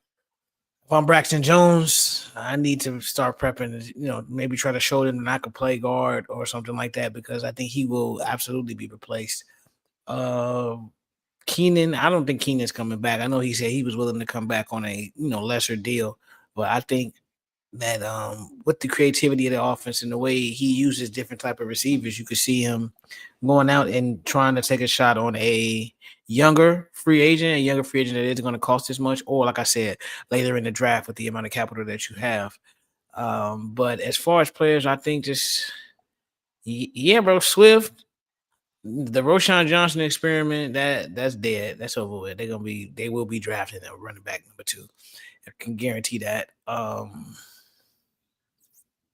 That's really it for now. Those are really my 2 that I think, they probably, either won't be here or they're going to slowly but surely see their role shift into a point where it's like, the writing's on the wall where they about to get me up out of here. Bang, who should be looking at Zillow on the Bears offense? Keenan Allen. I'm not so sure about Cole Kmet being the guy that is the odd man out, because I think he can be a poor man's Laporta. If you lose a little bit more weight, you can get a little bit, but I think he'd be okay. But I think Allen and Swift, this is like the running back renaissance couldn't happen at a more perfect time, because this is going to be a great running back draft. You could get you a quality running back day 3 in this draft. So if you could get you a quality running back day 3 in this draft, probably wouldn't be no surprise if Swift ends up being the odd man out. I see Orlando put Edmonds and Brisker. I don't think they're getting rid of Brisker this early, because honestly, the only problem with Brisker is he can't stay on the fucking field. I have no issues with Brisker playing wise. Edmonds, maybe, and I did find it interesting when Dennis Allen said he likes some of the linebackers. That made my ears perk up. Mikey, who you think might be in trouble on this Bears roster? On this Bears roster, I'll go with the offensive side. Well, you know me, I've said Keenan Allen will not be back. I think that's all but guaranteed. He's not going to be a vital piece in this Ben Johnson offense. I think they go for speed. I think whether you see somebody drafted, you can convince me on an Isaiah Bond out of Texas. If he's there, because you just can't pass up on that speed. If you convince me of somebody maybe like a Darius Slayton as a vet signing, there's going to be guys out there that I think he goes with somebody with a little bit more speed. So I don't think Keenan be back. I think Cole Kmet probably will be back for this season, but I do believe that they invest in a tight end 2 that will probably get a little bit more snaps as the season goes on. Now you can go the vet way and sign somebody like a Mike Gesicki, or you can go through the draft. Now this is a very deep tight end and running back draft as far as the offensive skill position. You can, if you trade back, you can get extremely freaky and take somebody like Tyler Warren out of Penn State. I don't see that happening, but there's Colston Loveland out of Michigan. There's Gunnar Helm out of Texas. There's Elijah Arroyo, my Latino brother out of Miami. There's Harold Fannin Jr. Like, there's a lot of tight ends that are going to be very good. Jason Taylor's son too, been killing at the Senior Bowl. Yep, and there's going to be a lot of guys. And then when you go to the running back room, like you got Judkins, you got both the Ohio State boys, which are probably going 3rd round. You got Caleb Johnson out of Iowa, who I've been a big fan of. He really reminds me of somebody that fits. If you're looking for somebody with the Jahmyr Gibbs build and speed, that Dylan Sampson out of Tennessee is somebody that can be had in the 4th. Ollie Gordon, everybody forgot about my man because he started getting DUIs at Oklahoma State. But Ollie Gordon was a beast and was, in contention, not this past season, but the following year for the Heisman Award. Marion Hampton out of UNC. There's plenty of running backs. So I think that they probably look to get a running back to play the David Montgomery role this year, while keeping DeAndre Swift for one more year, and then maybe Swift and Kmet will be out in 2026. But it's going to be really interesting to see how they go ahead and shape this roster because this roster should revolve around everything that Ben Johnson does well. And, we've seen that he can do a lot of things well, being that he's going to tailor this scheme to Caleb. It's not going to look like what it looked like with Jared Goff. We might see an even more explosive offense, being that you have a more dynamic quarterback back there that can use his legs in Caleb Williams. So I think you're going to need speed. I think you're going to need guys that can get open. I think you're going to need guys that can pick up 5-6 yards per carry and open up that play action. So it's going to be interesting. And then just off of the defensive side, Ryan Poles pretty much on the day of the Ben Johnson press conference, he said that Jaquan Brisker is going nowhere. They feel fine with him. It's unfortunate that it took him, so long to get out, but they wanted to protect him, get out of the protocol. And he even said, like, if you look back at it, he did nothing wrong on that hit. It was really initiated by Tommy Tremble out of the Panthers. And, so I don't think that there's no need to get rid of Brisker because he's going into really his last year, and you kind of let it play out. I think you let it play out the same way that you let Tevin Jenkins play out and you let some of these guys play out. But I do think that Kyler Gordon will be the one getting paid this year. Final topic of the show, man, before we wrap up here, man. Reminder, there will be no show on Monday because I will be in New Orleans for Super Bowl week, holding it down for this program, and also for the Barbershop Network will be me, Nikhil, holding it down in New Orleans. And yeah, man, these plane crashings had me a little bit like, yeah, this will be happening right before I'm finna get on the flight, but you know what I'm saying? It's all good. You know what I'm saying? Because when it's my time to go, my niggas, my time. Well, anyway, that was morbid but hilarious. I was talking about somebody the other day. When it's my time to go, my nigga, I can't take a detour. Like, you know what I'm saying? Like, it's you can't. I can't. It's already been written. Like, I'm not gonna worry about it. But final topic. Ryan Poles, we're about to enter draft season. In fact, we're in draft season. Senior Bowl was this week. We got the combine coming up at the end of the month. Just gonna round up because tomorrow is the first combine coming at the end of the month. And we in a full draft season. So I want to talk about Ryan Poles' draft strategy. Right now, he has 3 picks in the first 2 rounds. He's got a first rounder, which is, of course, the 10th pick, and 2 picks at the beginning of the second round, which is the Bears and also the Carolina Panthers pick. Now, if Ian Cunningham does take the job of the Jacksonville Jaguars, they'll have 3, but for right now, they have 2. For me, I look at it like this. For the first 2 rounds, I want to see nothing but trenches picks. And honestly, to be more specific, offensive line trench picks. Like the defensive line, you can sign a couple people in free agency. If you can find somebody in the later rounds, cool. I'm more worried about keeping our franchise quarterback upright through the entire season, make sure he has time to throw the football, than I am about the defensive line. Defensive line might have to thug it out this year, and we worry about that next year, unfortunately. This is an offensive league. You don't have to have a shutdown defense. I have no plans for this team going to the Super Bowl next year anyway. I believe this is a 2-year deal before both lines are solidified, but I think his strategy should be 3 picks, 3 offensive linemen.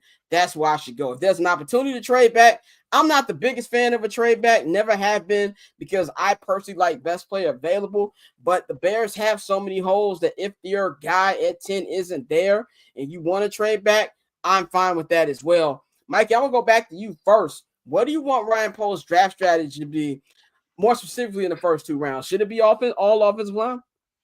I don't think it should be all offensive line, but I think it should be focused on the lines and line centric, whether that's O-line, D-line.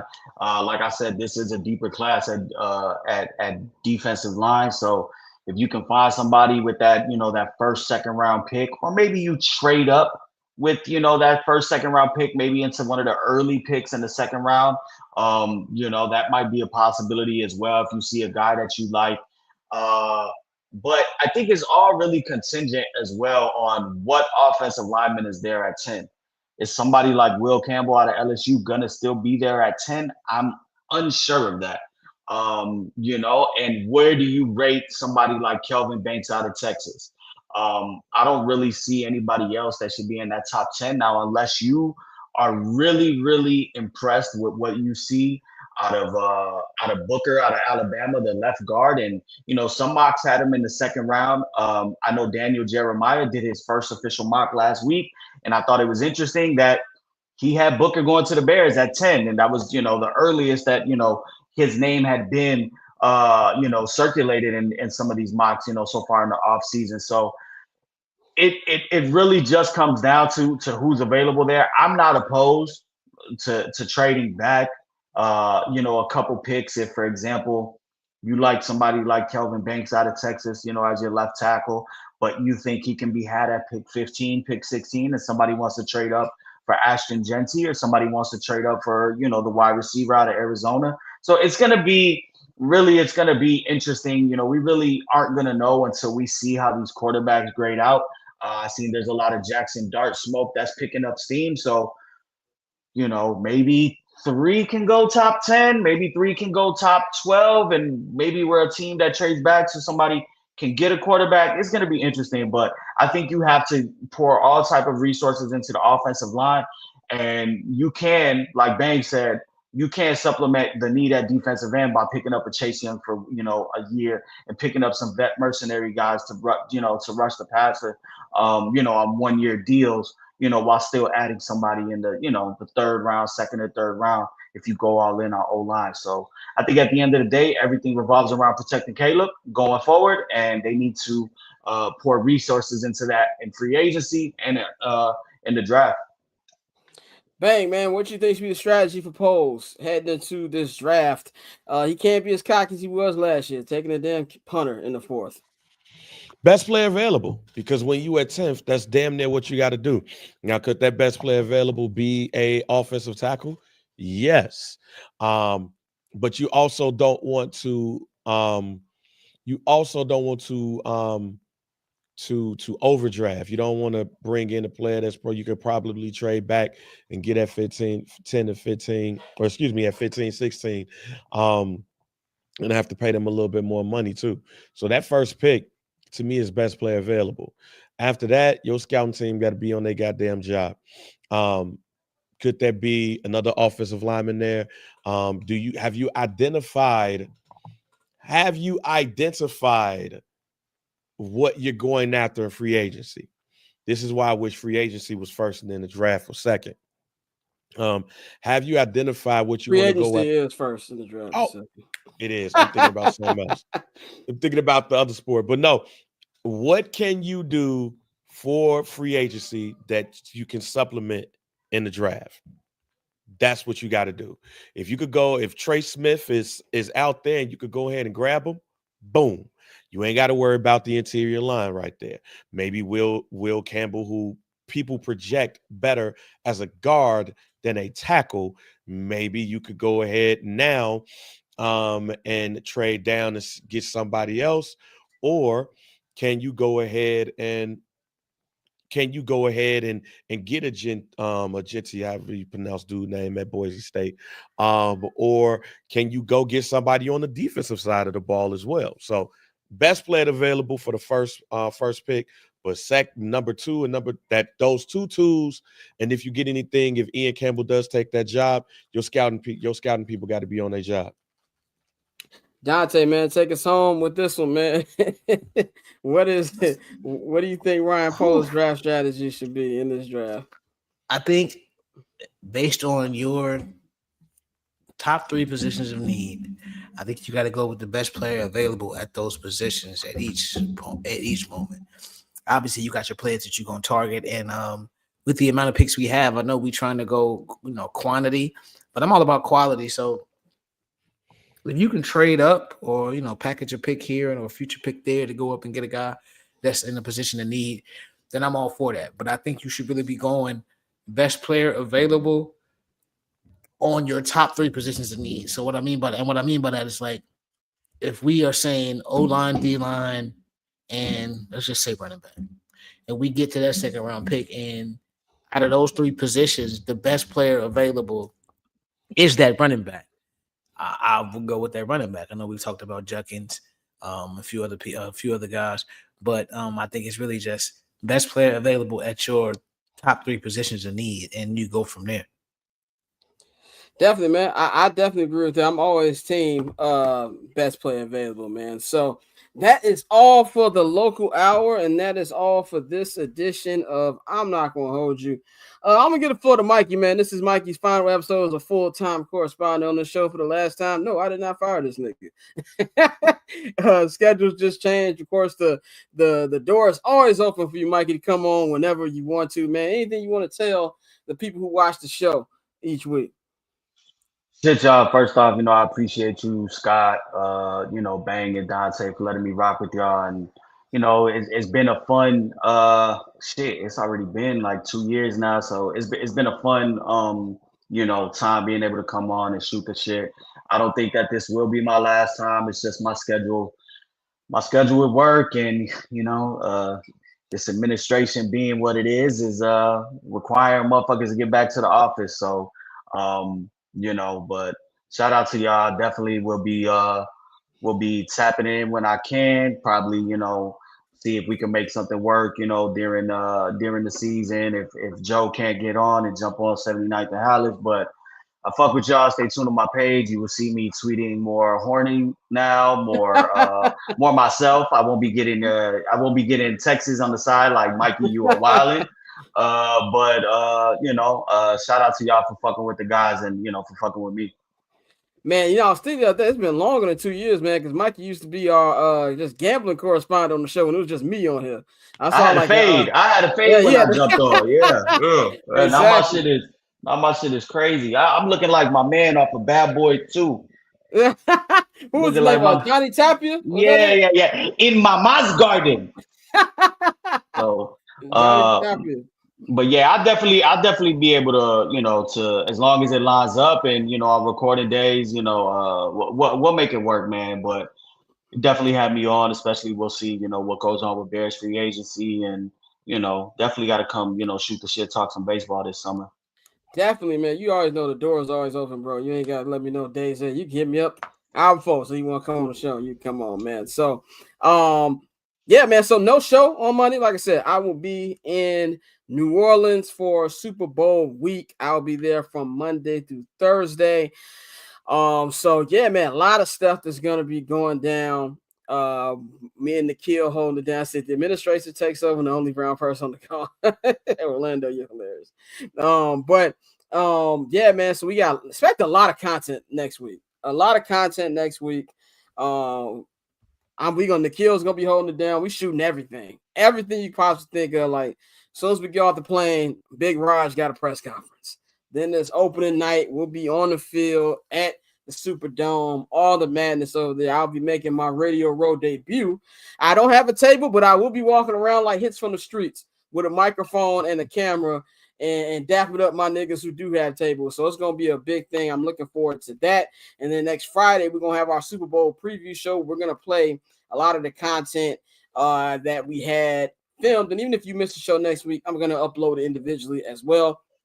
Hopefully we get a lot of interviews up there, a lot of dope content, man. So I'm glad it's good weather in New Orleans. I'm glad they got that snow shit taken care of because I didn't want to be in cold weather. So should be fun as well, man. So Dante Bang, anything y'all want to say before we get up out of here?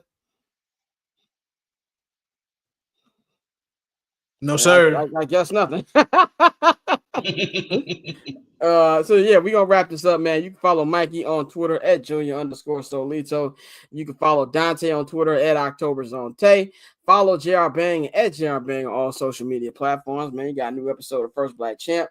At least it's up on the YouTube. Bang, when is it gonna be on the podcast feeds? Oh, my bad. I was watching this nigga on fire. In the morning. That was fucked up, hilarious. Yeah, that'll be up in the morning. Dante Bang, we got David Benavidez tomorrow. What? Yeah, Benavidez. I got Benavidez. Yeah, definitely.